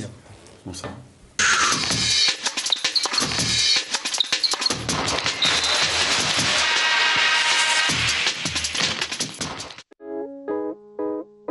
SFR vous a présenté Top Sport.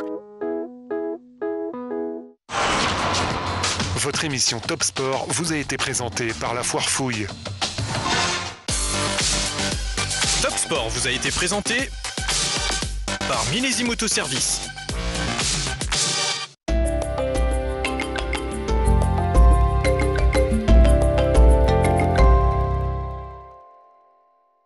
Envie de rencontre dans ta région? Envoie par SMS texto au 61 62. C'est rapide, facile et tu reçois la photo sur ton mobile. Envoie texto au 61 62 et chatte avec des milliers de connectés près de chez toi. Texto au 61 62. Vous êtes artiste et vous voulez sortir votre propre disque? Alors n'hésitez pas, appelez-nous au 06 92 86 59 50. On duplique CD ou DVD à partir de 50 exemplaires. Le code barre est gratuit et on peut même vous le commercialiser. Demandez votre devis et on se charge de vous livrer en 10 jours seulement. 06 92 86 59 50. Ta prochaine rencontre, c'est pour quand? Aujourd'hui, demain, le week-end prochain? Et pourquoi pas maintenant? Envoie vite jour au 88 18 et prépare-toi à votre rencontre. Jour au 88 18, tu n'as plus un instant à perdre. Jour au 88 18.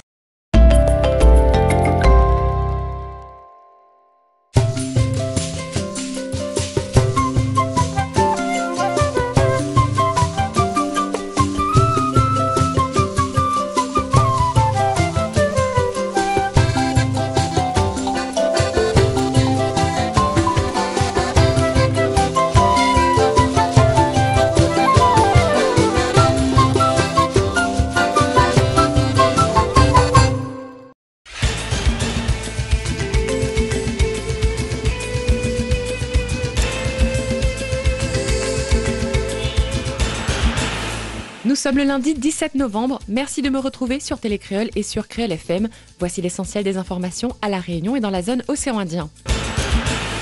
À la une aujourd'hui, le festival Créole Réunion a connu un succès populaire à Saint-Paul.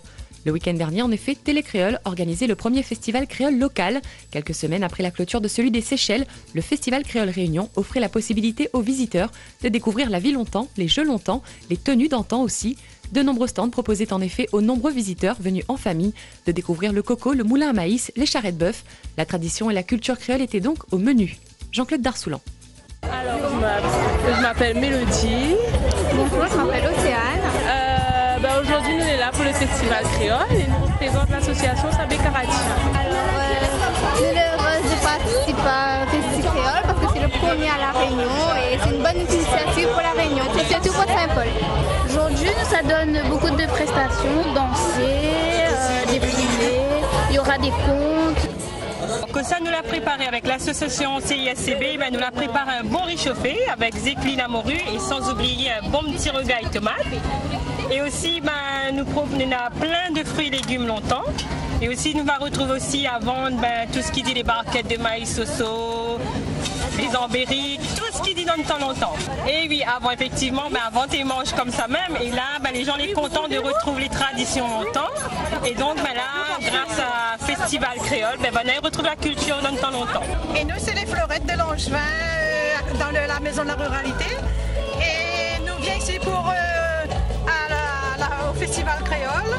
C'est pour représenter notre tradition créole, notre vacois, notre culture, notre patrimoine, c'est le vacois. On évoque à présent le partenariat signé entre les Seychelles et la commune de La Possession, permettant de mettre en place diverses actions de collaboration environnementale ou encore touristique entre l'archipel et notre île. La maire de La Possession était au micro de Jacques Marin. D'ores et déjà, ce qui s'est fait, c'est qu'une délégation d'enfants est venue avec nous et a participé à représenter la Réunion. C'était les seuls Réunionnais à représenter la Réunion au Festival Créole des Seychelles, qui est un festival reconnu assez largement. Ensuite, on a d'ores et déjà décidé de mettre en place comme ça des partenariats. Donc on a une conteuse réunionnaise, Madame d'Ambreville, qui va aller dans les écoles séchelloises faire des contes et inversement, elle va ramener des contes des Seychelles pour les faire connaître à la Réunion.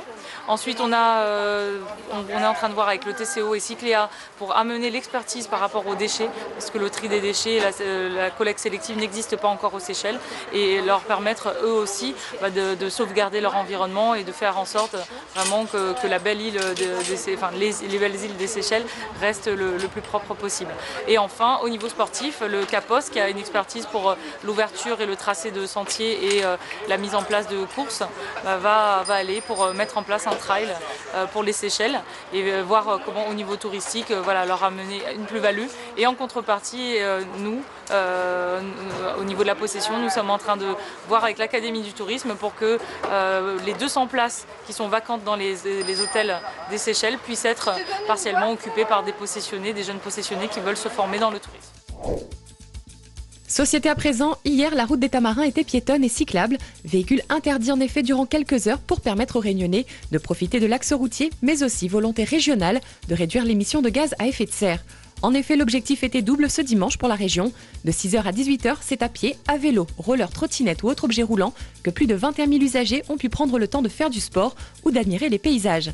Et ce n'est plus une première, l'opération connaît par ailleurs un succès grandissant.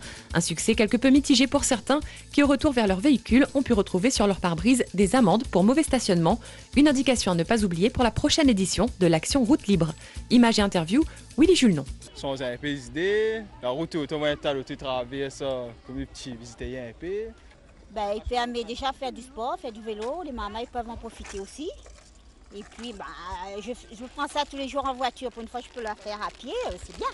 De voir l'engouement populaire de cette manifestation depuis 5 ans, c'est la démonstration que les Réunionnais aiment le sport, les Réunionnais ont envie effectivement d'être en famille comme ça, dans un moment tranquille, convivial avec les enfants, avec les personnes un peu plus âgées, de profiter d'un grand espace comme ça, tranquille. On a fait appel à certains malades et proches de malades pour participer à cette parade, pour prouver que l'accessibilité, elle est faite pour tous. Manu voulait Manu marcher, fait un peu la marche. Cette journée, la route des Tamarins elle est libre. Tout le monde y participe en vélo ou à pied ou avec d'autres véhicules. Nous marchons. C'est la liberté. Société Toujours, la Possession se positionne contre le concassage marron. La commune, située juste à côté de la route du littoral, entend défendre ses administrés. En effet, des terrains seraient régulièrement vidés de leurs roches, matériaux à destination de la NRL. Les explications de la maire de la Possession, Vanessa Miranville, elle est au micro de Jacques Marin. L'origine, elle en est toute simple, c'est des plaintes de riverains qui nous ont dit, bon voilà, on entend des bruits de concassage sur un terrain à côté de chez nous. En parallèle, nous on avait reçu une demande d'autorisation effectivement pour ça sur la ravine Latanier, sur Sainte-Thérèse. Voilà, ce sont des terrains privés. Donc, alors sur Sainte-Thérèse, sur la ravine Latanier, il y avait un terrain privé, mais finalement il y a aussi un lit de ravine qui a commencé, malgré les 2 refus qu'on a apportés, qui ont commencé à être vidés de leurs cailloux. On voit, malgré l'arrêt des travaux, enfin heureusement qu'on a pu faire arrêter les travaux, que visiblement l'idée c'était de damer le fond de la ravine des Lataniers pour passer de l'autre côté, aller chercher des roches. Donc là clairement on est allé sur place, la police municipale a fait un premier PV, elle est revenue avec la DEAL, elle est retournée pour vérifier que les travaux étaient bien arrêtés et en l'occurrence sur Sainte-Thérèse ça n'était pas le cas, le chantier continuait.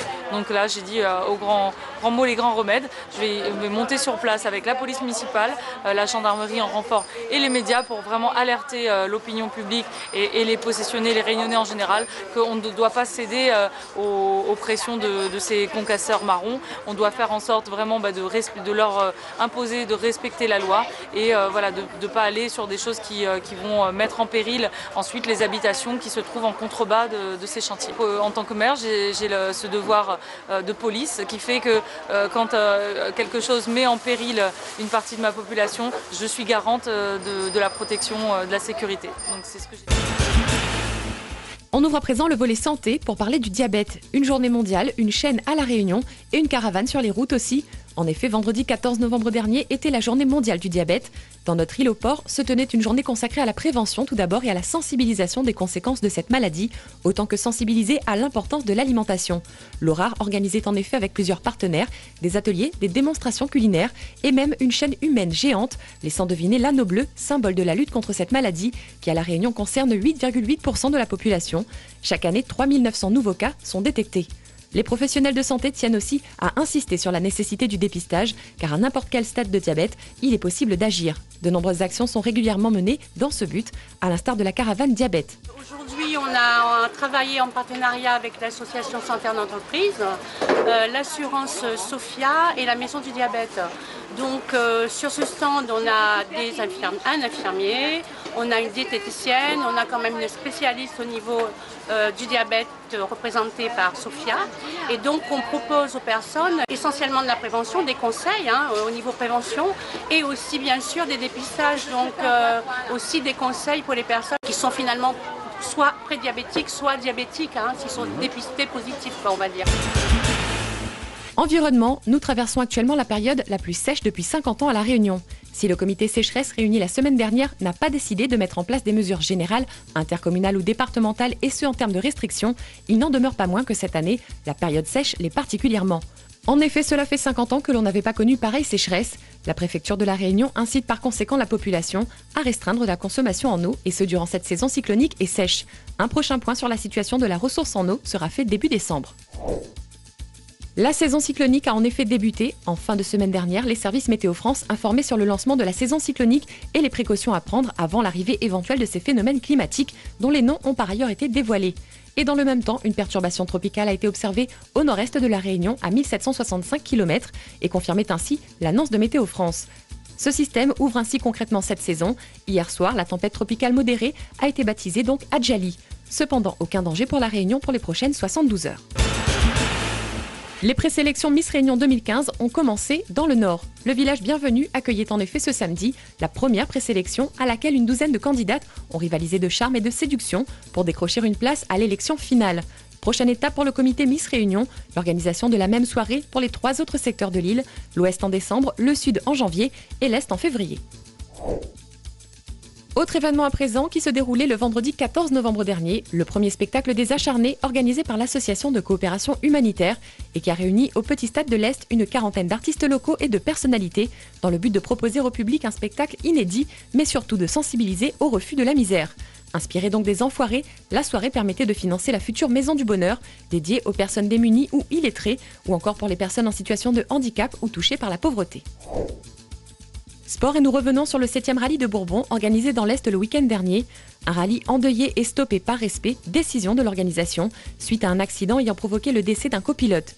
Il participait en effet avec son frère pour la première fois à cet événement sportif. Télécréole adresse ses condoléances à la famille de ce sportif. Et concernant à présent la zone, l'ONG des médecins de l'océan Indien vise l'auscultation de 2000 malgaches pour sa mission dans la Grande Île. Une vingtaine de médecins sont en effet actuellement à Madagascar pour cette 54e mission humanitaire et sanitaire. Démarrée le 14 novembre dernier, l'opération de soins gratuits se déroulera jusqu'au 19 novembre, 5 jours qui permettront à quelques 2000 personnes de bénéficier d'actes médicaux. Dentistes, ophtalmologues, cardiologues, pédiatres et gastro-entérologues sont ainsi en ce moment au chevet de la population de la province de Tananarive, appelée Manja Kandriana.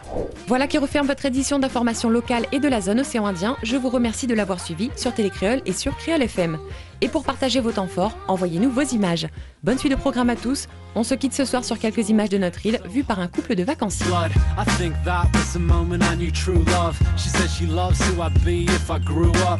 But till then, could I please keep my shoes on? Cause she says we've still got forever. We're young and dumb and we don't know better.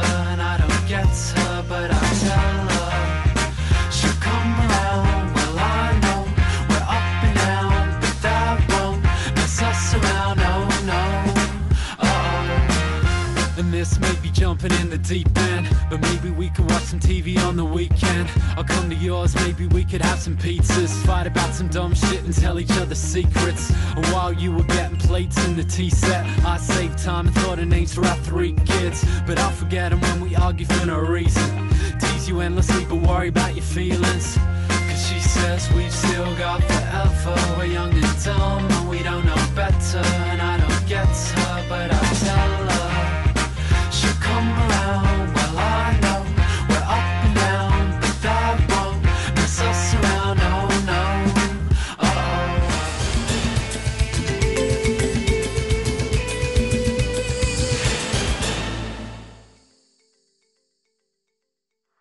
La météo du jour vous est présentée par Parabole Réunion.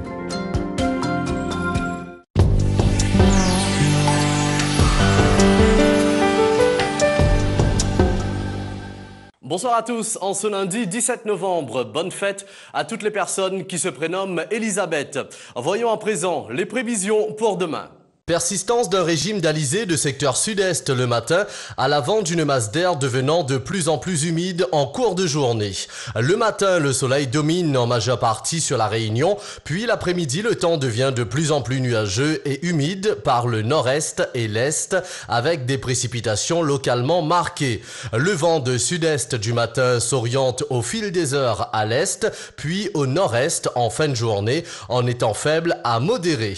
Arrivée d'une houle modéré de sud-ouest le long des côtes ouest et sud. Demain, nous serons le mardi 18 novembre. Nous fêterons les Odes. Le soleil se lèvera à 5h28 et se couchera à 18h37. Bonne soirée avec Télécréole.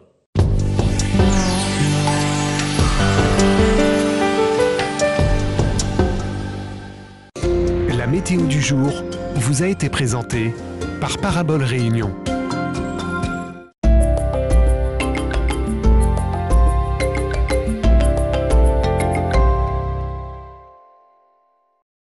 Attention, c'est à vous de jouer et de faire sauter le coffre-fort avec Télécréole. Envoyez par SMS coffre au 7900, découvrez la combinaison magique et à vous les 500, 100 ou encore 50 €. Oui, 500, 100 ou 50 €. Coffre au 7900 et empochez la mise cash. Coffre au 7900. Un jeu Télécréole. Vous souhaitez communiquer avec votre publicité sur votre entreprise, vos services ou votre événement? Vous ne savez pas à qui vous adresser? Contactez la régie publicitaire de Télécréole.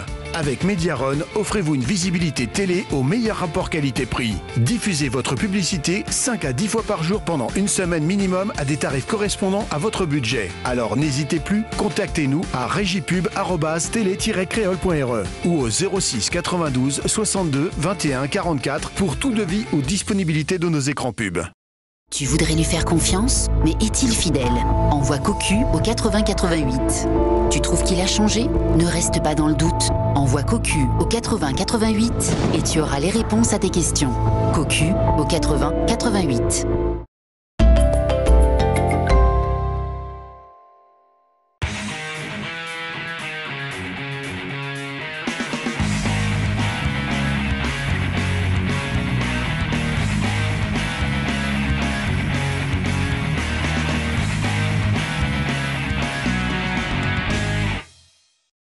Bonsoir et merci de nous retrouver pour cette nouvelle émission sur le football réunionnais 97.4 Foot Plus.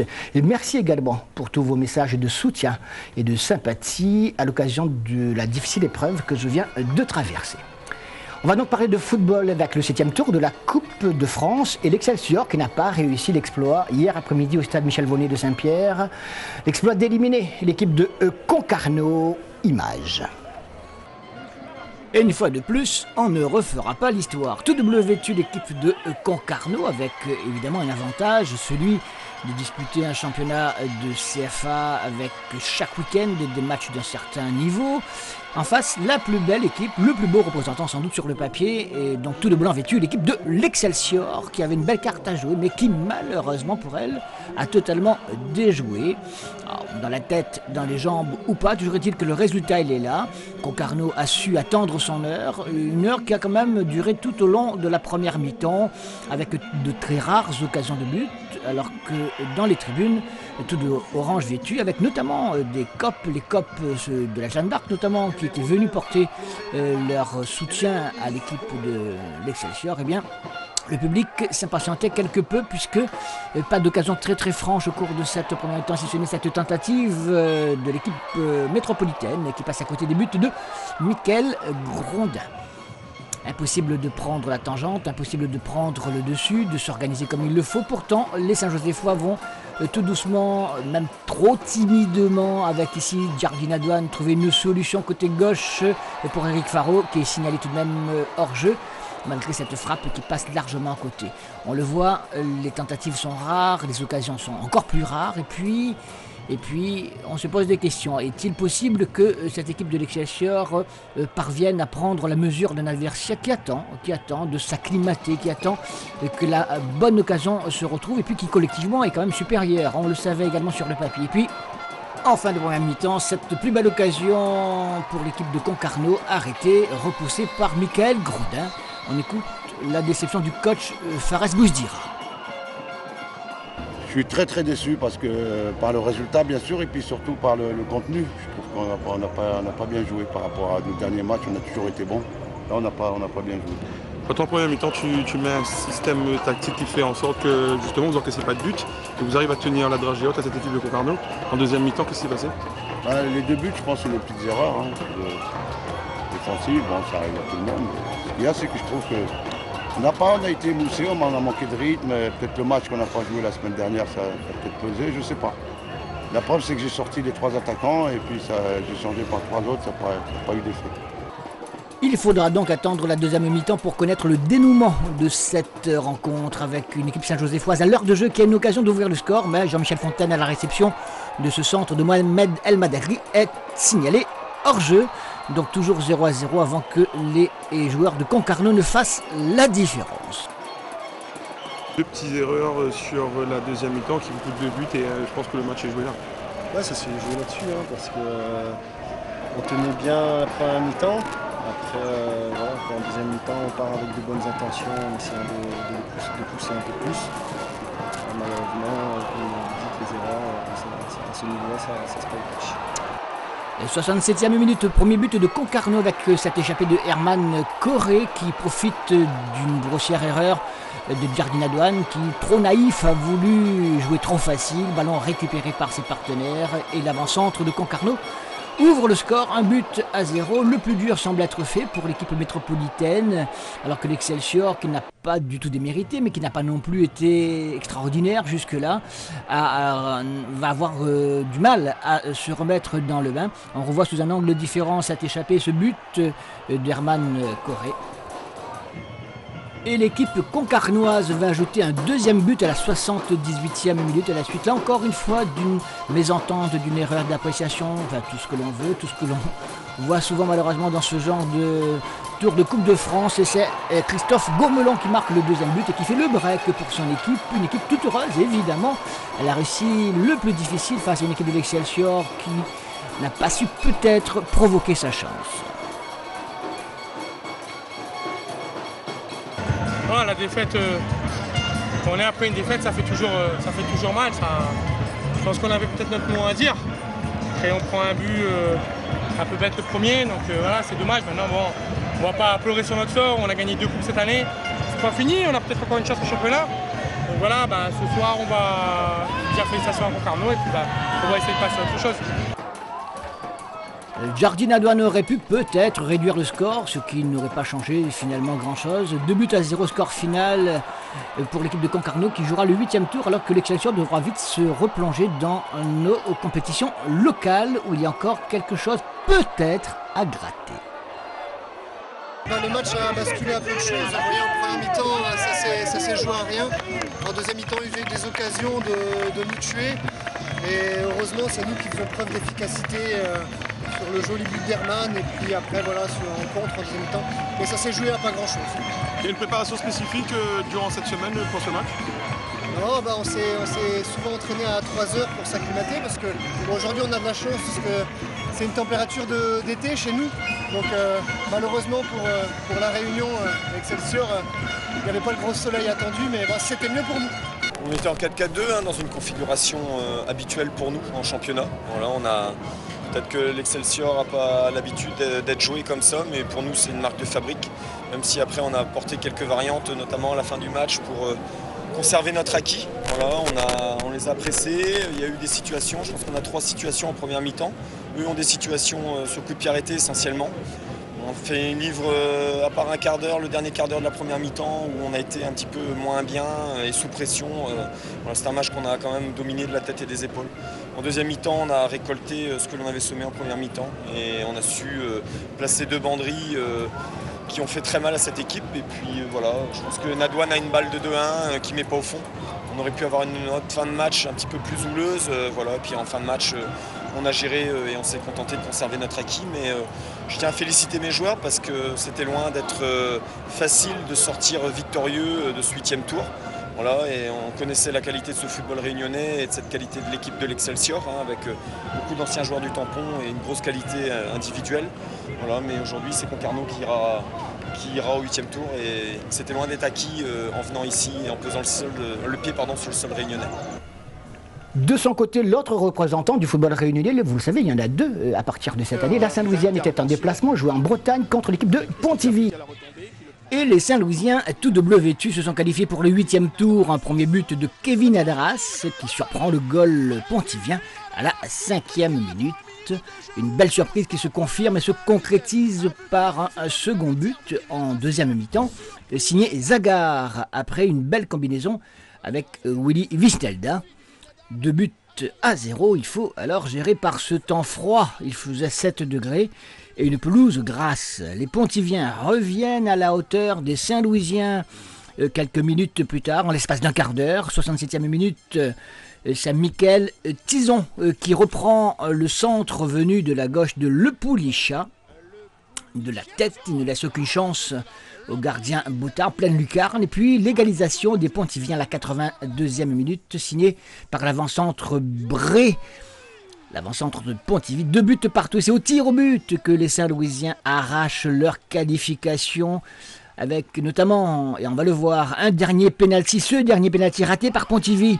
Exploit Saint-Louisien qui lui permet de poursuivre l'aventure en 8e de finale. Ce sera le 7 décembre prochain à La Réunion. Et vous le voyez, grosse joie sur ces images de France Télévisions et de nos amis de Réunion Première. Grosse joie du public saint-lousien qui avait fait le déplacement dans ce stade de Pontivy. Même, ils étaient dans toutes sortes de tenues, n'est-ce pas? La grosse joie saint-louisienne, bravo Saint-Lousien. Voilà pour le 7e tour de la Coupe de France. Place maintenant à diverses finales locales qui se sont disputées, notamment le week-end dernier. On commence par les vétérans de plus de 42 ans. Un but de Michael Gourville, un autre de Bernard Lacollet, des noms qui vous parlent, j'en suis sûr, ont permis aux Dionysiens de l'Entente du Nord de l'emporter face à l'AS Sport Plus de Silvio Gado ou encore Coco Selambarom. Là aussi, ce sont, je suis sûr, des noms qui vous parlent. Alors, des Dionysiens qui ont attendu la 3e fois. Ils avaient déjà échoué par 2 fois finale de cette coupe de plus de 42 ans. La 3e a été la bonne, et donc une joie tout à fait légitime. Les images. Il y a eu d'abord la grosse domination des Dionysiens au maillot bleu avec un Bernard Lacollet percutant, mais malheureux sur ses cadrages ici par 2 fois. Le gaucher de la sélection de la Réunion, à l'époque, a dû attendre l'ordre de notre mentor, Michael Gourville, pour rectifier le tir.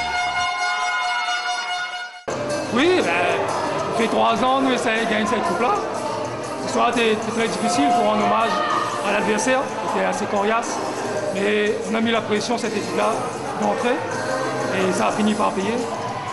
L'AS Sport a pourtant résisté jusqu'au dernier quart d'heure. Une pression dionysienne qui a semé la panique par moments au sein de la défense saint-louisienne, regroupée autour du goal Jean-Noël Anceli qui s'en sort bien, mais impossible de dégager. Eric Bacco récupère sur lui, on commet la faute. Allez, petit cafouillage entre anciens amis, on peut bien se faire des popotes.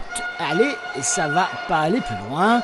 Et le coup franc, regardez, il va rien y voir, le gardien saint-louisien. Il est botté par quelqu'un qui s'y connaît un petit peu quand même. Michael Gourville donc a montré la voie à ses partenaires. C'est lui qui ouvre le score là, 74e minute, c'est-à-dire à peine juste dans le dernier quart d'heure de cette rencontre.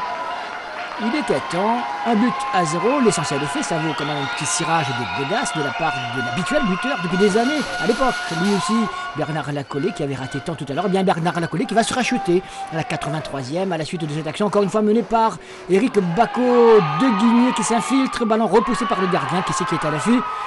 Comme un renard des surfaces qu'il a toujours été, Bernard Lacollet, 2-0, la coupe est dans la poche, tout le monde est content, notamment Jean-Luc Adbec. Ouais, ils sont contents.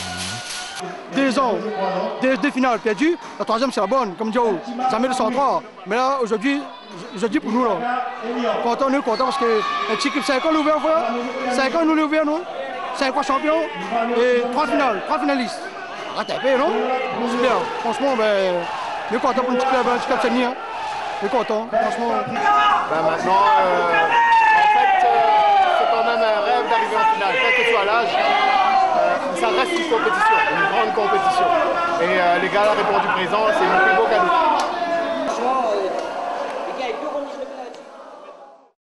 On ne verra malheureusement pas des images de l'autre finale des vétérans, celle des plus de 36 ans, qui a vu la victoire de Duparc sur les anciens des Marsouins, tout simplement parce que nous avons rencontré tout simplement des problèmes techniques. On en vient donc au final de jeunes avec les U15, les Saint-Paulois et les Dionysiens du Saint-Denis Football Club étaient face à face. Ce sont les Saint-Paulois qui ont été les plus réalistes et qui enlèvent le trophée. Les Dionysiens, avec leur maillot jaune et le short vert, face au rouge et noir de Saint-Paul. Tout cela, c'était au stade Yuri et Gagarine, une équipe de la Saint-Pauloise qui a pris le dessus, qui a, non pas largement dominé, mais qui a maîtrisé la situation avec beaucoup de réalisme et surtout un buteur qui devrait avoir, s'il continue, s'il persévère, donc un bel avenir. Il s'appelle, regardez, Clément Cambré.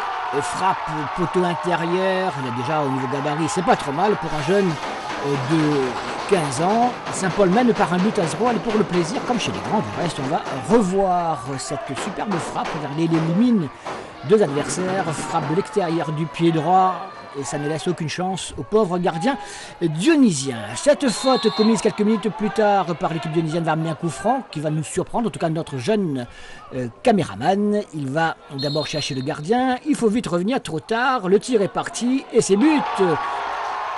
Un superbe tir direct signé Sautron, cela fait à ce moment-là, alors que l'on est à la 24e minute du match, 2-0. Les Saint-Paulois qui ne vont pas se contenter de ce score pourtant très favorable, ils continuent à être très réalistes et c'est le même Clément Cambré à la 61e minute et qui marque son 2e but personnel, le 3e pour l'équipe de la Saint-Pauloise qui ne peut plus voir le trophée lui échapper, fort mérité. Voilà qui va faire plaisir au président Jean-Jacques Charolais. La relève est assurée. Côté dionysien, cette infiltration à la 79e minute permettra à Posé de bénéficier d'un penalty et de le transformer, histoire de sauver l'honneur. 3-1, score final. La Saint-Pauloise l'emporte largement, l'emporte haut la main. Les deux équipes ont un bel avenir pour peu que ces jeunes-là persévèrent et continuent à nous gratifier de ces belles qualités, cette belle mentalité qui les anime actuellement. C'est en tout cas une bien belle leçon des Saint-Paulois. Très heureux évidemment, ils font comme les grands, regardez. Hop, c'est parti.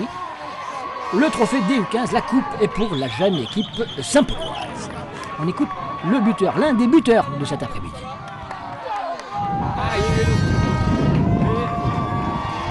C'était dur, mais on a su tenir jusqu'à la fin, on a bien pressé au début, on a marqué deux buts dès le début, après dans la tête c'était pas bien, donc après on a continué, puis voilà.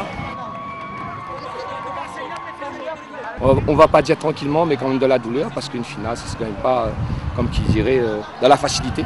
Il y a toujours des complications, des aléas, des fois qu'on ne maîtrise pas. Donc voilà. Mais encore une fois, merci aux garçons pour moi, parce que c'est la 3e finale que j'arrive à ma 3e finale et j'en ai perdu 2. Donc je sais le goût amer que c'est. Et là, la 3e, une juste récompense pour les garçons et quelque part, voilà, c'est une satisfaction de mon travail aussi, quoi. Dominer n'est pas gagné. Eh bien, les Saint-Pierrois de l'épreuve qui a suivi, les U17, finale de coupe toujours, l'ont appris à leurs dépens. C'est l'AF Saint-Louis, leur adversaire du soir, qui a été la plus réaliste et qui l'a emporté au tir au but. Les U17, la finale. Stade de toujours Yuri Gagarin de La Possession qui accueillait ses finales de jeunes samedi après-midi en blanc et noir comme chez les grands, l'équipe de la Saint-Pierroise, les U17, et puis en rouge et noir l'équipe de Saint-Louis, non pas de la Saint-Louisienne ou de l'AF Saint-Louis, jeune club il y a à peine quelques années, qui a d'ailleurs pour son équipe senior fait très bonne impression tout au long de cette saison en 2e division régionale. Et bien chez les jeunes, dans cette finale des U17, ils ont été très bien organisés, ils ont empêché les Saint-Pierrois de s'exprimer au point que les occasions étaient un peu rares. Là par exemple le gardien Ogias, le gardien de la Saint-Louis, intervient une première fois. Pas de chance cette fois pour l'avant-centre Saint-Pierrois, ça passe au-dessus. Les Saint-Pierrois qui ratent leur chance et qui vont quand même se racheter dès le retour des vestiaires à la 47e minute à la suite d'un débordement côté droit et d'un mauvais placement de la défense saint-louisienne. Ballon qui va être récupéré immédiatement pour un centre dans les pieds de Puy-Laurent qui ne se fait pas faute, à bout portant de battre le gardien saint-louisien. Une équipe de l'AF Saint-Louis qui va avoir sa chance à la 75e minute et c'est Ousseni qui va la saisir cette chance pour égaliser. Un but partout, on va voir ce but, score final. Et finalement on aura droit au tir au but et dans ces tirs au but qui va permettre à l'équipe de l'AF Saint-Louis de l'emporter, il y aura un grand gardien, Ogias. On a sélectionné justement ces arrêts de Ogias pour illustrer cette performance.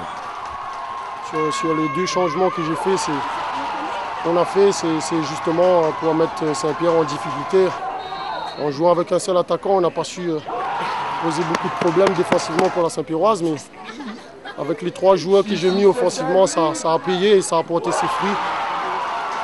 On a su leur faire douter, on aurait même pu prendre le match un peu avant, c'est-à-dire finir le match avant les tirs au but. Et c'est comme ça, un match de coupe ça se joue, surtout, mais ça se gagne. Et c'est ce qu'on a fait. Et ça fait plaisir, c'est la cerise sur le gâteau. En tant que président de la F, je suis fier de jeunes, de cette jeunesse saint-louisienne. Avec les moyens qu'on nous a donnés cette année, seulement 9 000 € de subvention pour le club. Et aujourd'hui, on ramène une coupe, même l'équipe première, je veux dire, c'est quand même ahurissant. D'avoir reçu seulement 9 000 € de subvention, ça fait rigoler beaucoup de monde. Et malgré ça, les résultats sont là. On reste à La Réunion, mais on va dans le quartier de la Bretagne, donc dans les environs de Saint-Denis, pour quelques images du traditionnel tournoi organisé mardi dernier en direction des U13. Adversaire du jour, le Seigneur FC en jaune de Saint-Denis.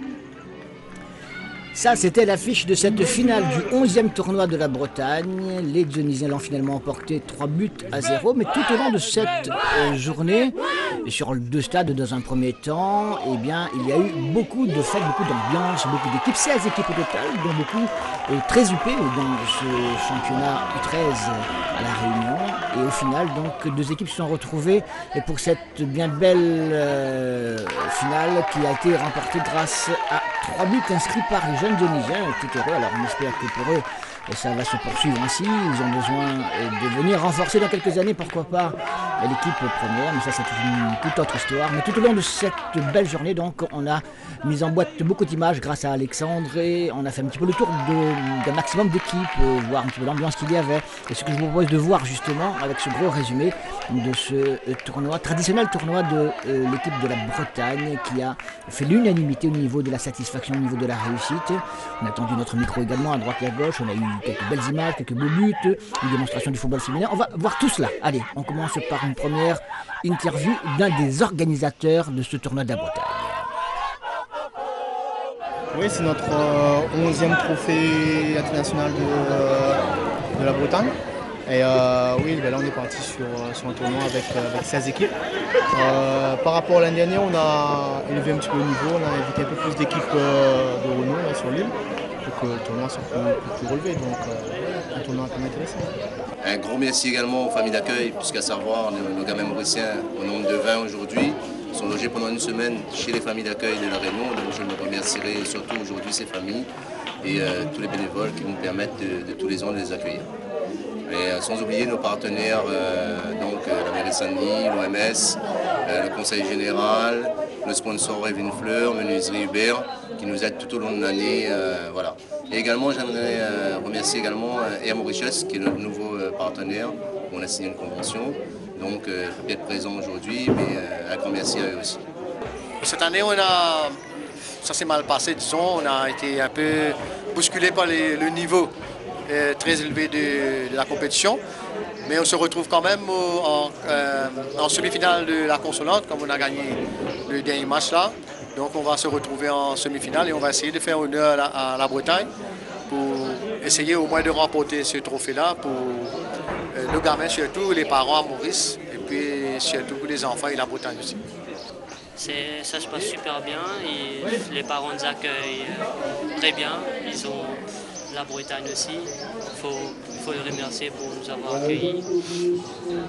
Très fier de voir que nous ayons ici à la Bretagne une équipe féminine, puisque à l'origine même de la réflexion sur ce clubhouse, ce beau clubhouse qui se trouve juste dans les Rayano, il était question de faire des vestiaires, mais spécialement dédiés aux femmes, pour aider justement au développement du foot féminin. Et de voir aujourd'hui que nous avons des équipes féminines, cela me touche plus particulièrement et j'espère que ça va perdurer et que ça va s'amplifier. On est très content d'accueillir cette année pour la première fois 16 équipes sur le tournoi.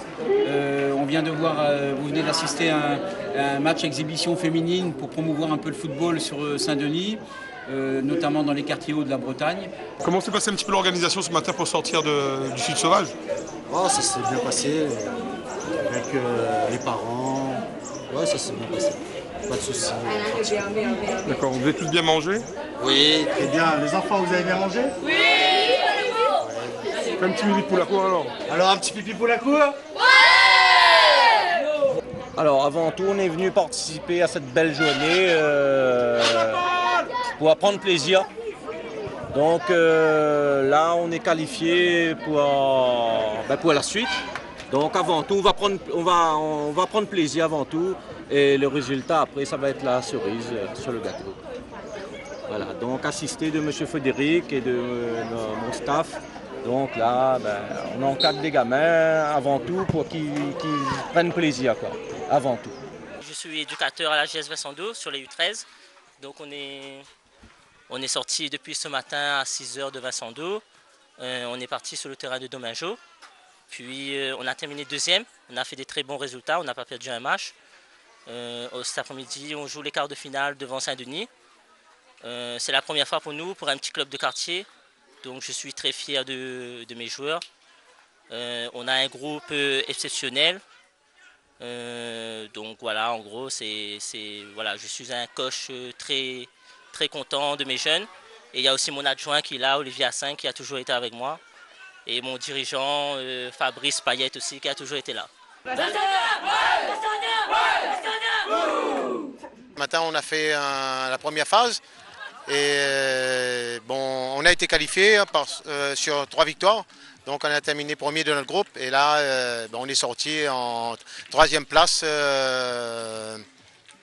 pour le vainqueur.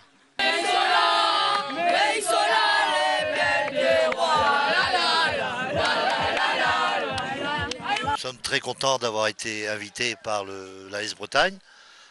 Donc c'est toujours intéressant de disputer un tournoi avec des équipes qui viennent des 4 coins de l'île, plus une équipe de l'île Maurice. Donc très bonne organisation, très bon accueil, ambiance sympathique. Arrivé à ce stade-là, c'est quitte double, c'est la cerise sur le gâteau. Maintenant, bon, comme les deux équipes ont bien joué, maintenant la meilleure va remporter sur le penalty. Voilà, soit on va rentrer chez nous, soit on va rester pour la demi-finale. Comment s'est passée un petit peu l'organisation de ce tournoi depuis ce matin? Vous êtes la première fois invité ici. Super organisation, une bonne ambiance et félicitations à l'AS Bretagne parce que c'est pas évident sur les deux sites. Je remercie déjà les dirigeants de nous avoir invités, les dirigeants, les présidents ainsi que les éducateurs surtout. Ils ont fait un gros travail pour cette manifestation aujourd'hui. Nous, la ville de Saint-Denis, moi-même en tant qu'élu, j'accompagne les associations du secteur. Et le foot, c'est aussi, comme on dit, une association qui crée des liens au niveau des jeunes et aussi au niveau du quartier. Et je dirais aussi, si on voit à la Bretagne, c'est qu'on a un club de plus de 300 licenciés. Et on voit, moi je tiens aussi à dire un grand bravo à l'équipe dirigeante de la Bretagne pour tout le travail accompli. Parce qu'on voit aussi, dans ce genre de tournoi, c'est pas seulement le tournoi qu'il faudrait voir avec la compétition et les résultats, mais il y a aussi ce en termes d'échange entre les équipes qui permet aussi aux jeunes de progresser, que ce soit dans le foot, mais aussi en termes de comportement, en termes de développement humain. J'en profite pour remercier tous nos partenaires, Trophée de la Réunion, le Conseil Général, l'OMS, la mairie de Saint-Denis, la Ligue réunionnaise de football, voilà, qui nous aide aussi un petit peu, qui contribue un peu à ce que cette journée réussisse parfaitement. Et puis après, derrière tout ça, on a quand même, je le rappelais déjà l'année dernière, mais encore plus cette année, l'ensemble des parents qui viennent bénévolement nous aider, les éducateurs qui sont présents en totalité, les dirigeants, sans quoi rien ne pourrait se faire. Donc moi je remercie l'ensemble des gens aujourd'hui présents. On a voulu faire ça le 11 novembre, qui est une fête commémorative aussi, mais on a voulu faire ça le 11 novembre pour marquer cette journée et surtout sur le signe de la jeunesse et de la convivialité et surtout du fair play. Voilà.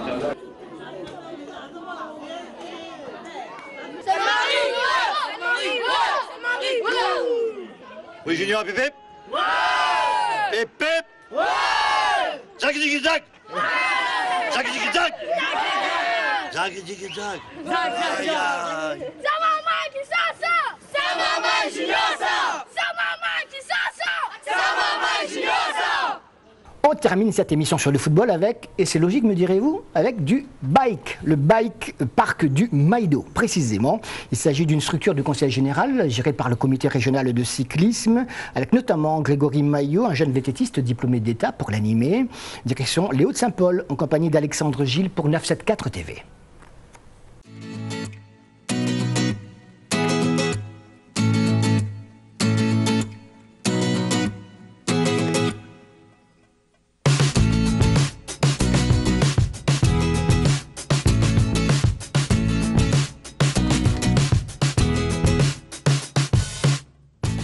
Donc là, on est au bike park du Maïdo qui se situe sur la route forestière, direction Illet-Alcide, à peu près face à 1300 au niveau altitude, à 30 minutes de Saint-Paul.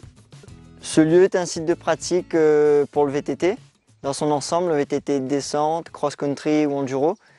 Aussi, on peut faire un peu de trial, il y a de quoi faire. Et c'est vraiment pour progresser sur toutes les techniques du VTT. Quasiment tout le monde sait monter à vélo, mais faire du vélo après, bien se débrouiller, c'est différent et ça s'apprend.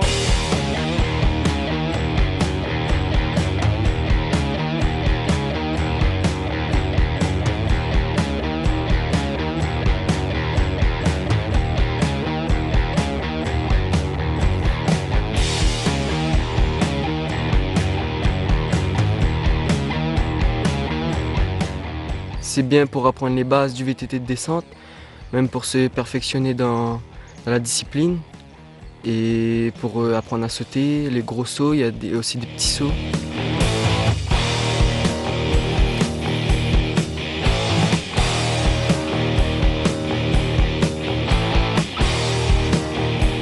faudrait vraiment essayer ça une fois dans sa vie. Et moi, j'ai essayé une fois grâce à mes parents. Et ben, ça m'a vraiment aidé. Donc maintenant, je me développe petit à petit dans ce sport et j'évolue vite. Bah, il y a aussi de l'entretien du site. On est équipé de pelles, pioches, etc., des broussailleuses.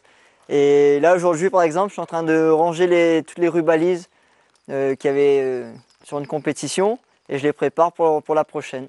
Cet investissement public a vraiment un sens parce qu'il faut savoir que le Maïdo c'est une terre de VTT. Là où se déroule la plus grande descente du monde, la méga avalanche. Il y a plus de 65 km de pistes balisées. À l'époque, il y en avait plus de 1000 sur toute la Réunion. C'est géré par le département, bien sûr, l'ONF, le parc national.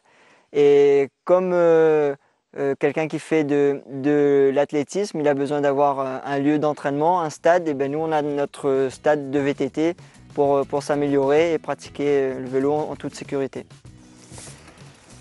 Pour conclure, je vous invite à venir au Maïdo, Bike Park du Maïdo. Le mercredi et samedi, c'est totalement gratuit. Je suis là pour donner des conseils. Et en plus, regardez comme c'est beau.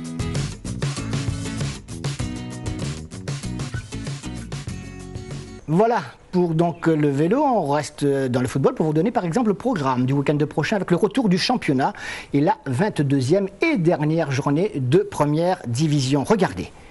La Saint-Pauloise, placée pour le titre, se déplace chez Bras-Fusil, rassurée de son maintien. L'Excelsior accueille la Saint-Louisienne avec un infime espoir de triplé. L'USB en déplacement à Sainte-Marie a intérêt assuré, au moins le nul, car si la Capricorne gagne contre les Marsouins, il y aura danger pour le vieux club bénédictin. Enfin, match sans enjeu entre la Jeanne d'Arc et la Petite-Île. En deuxième division régionale, également va jouer la 26e et dernière journée du championnat. Il n'y a plus grand-chose à attendre du reste dans les différentes rencontres, si ce n'est se faire plaisir, évidemment. La possession en champion accueille Monaco. Le SDEFA, assuré de jouer parmi l'élite, la saison prochaine accueille les Avirons. Pas plus d'enjeux pour les autres rencontres que voici. Rivière Sport accueille l'Entre-deux. Les deux descendent en deuxième division départementale. Caux-Saint-Pierre, Piton-Saint-Leu, Vincent-d'Eau et Pron, qui sera aussi en deuxième division la saison prochaine. Ligne Paradis, 3 et Oxa Léopard à F et Saint-Louis. Voilà pour le copieux programme qui vous attend le week-end prochain. Si vous êtes encore avec nous, vous en verrez plein d'images. En attendant, passez une excellente soirée, une excellente semaine également. Et rendez-vous dimanche prochain à 13h pour 97.4 Foot. Salut!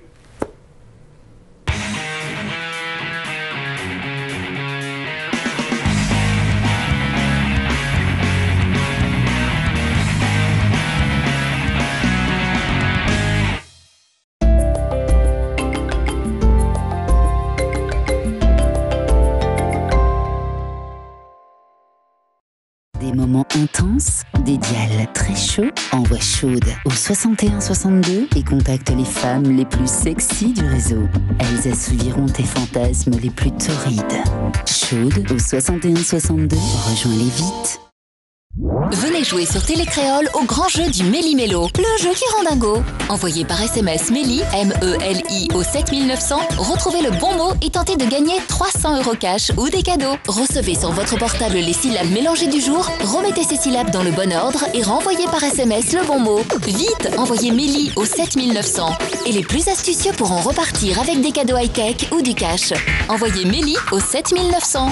Envoyez Méli au 7900.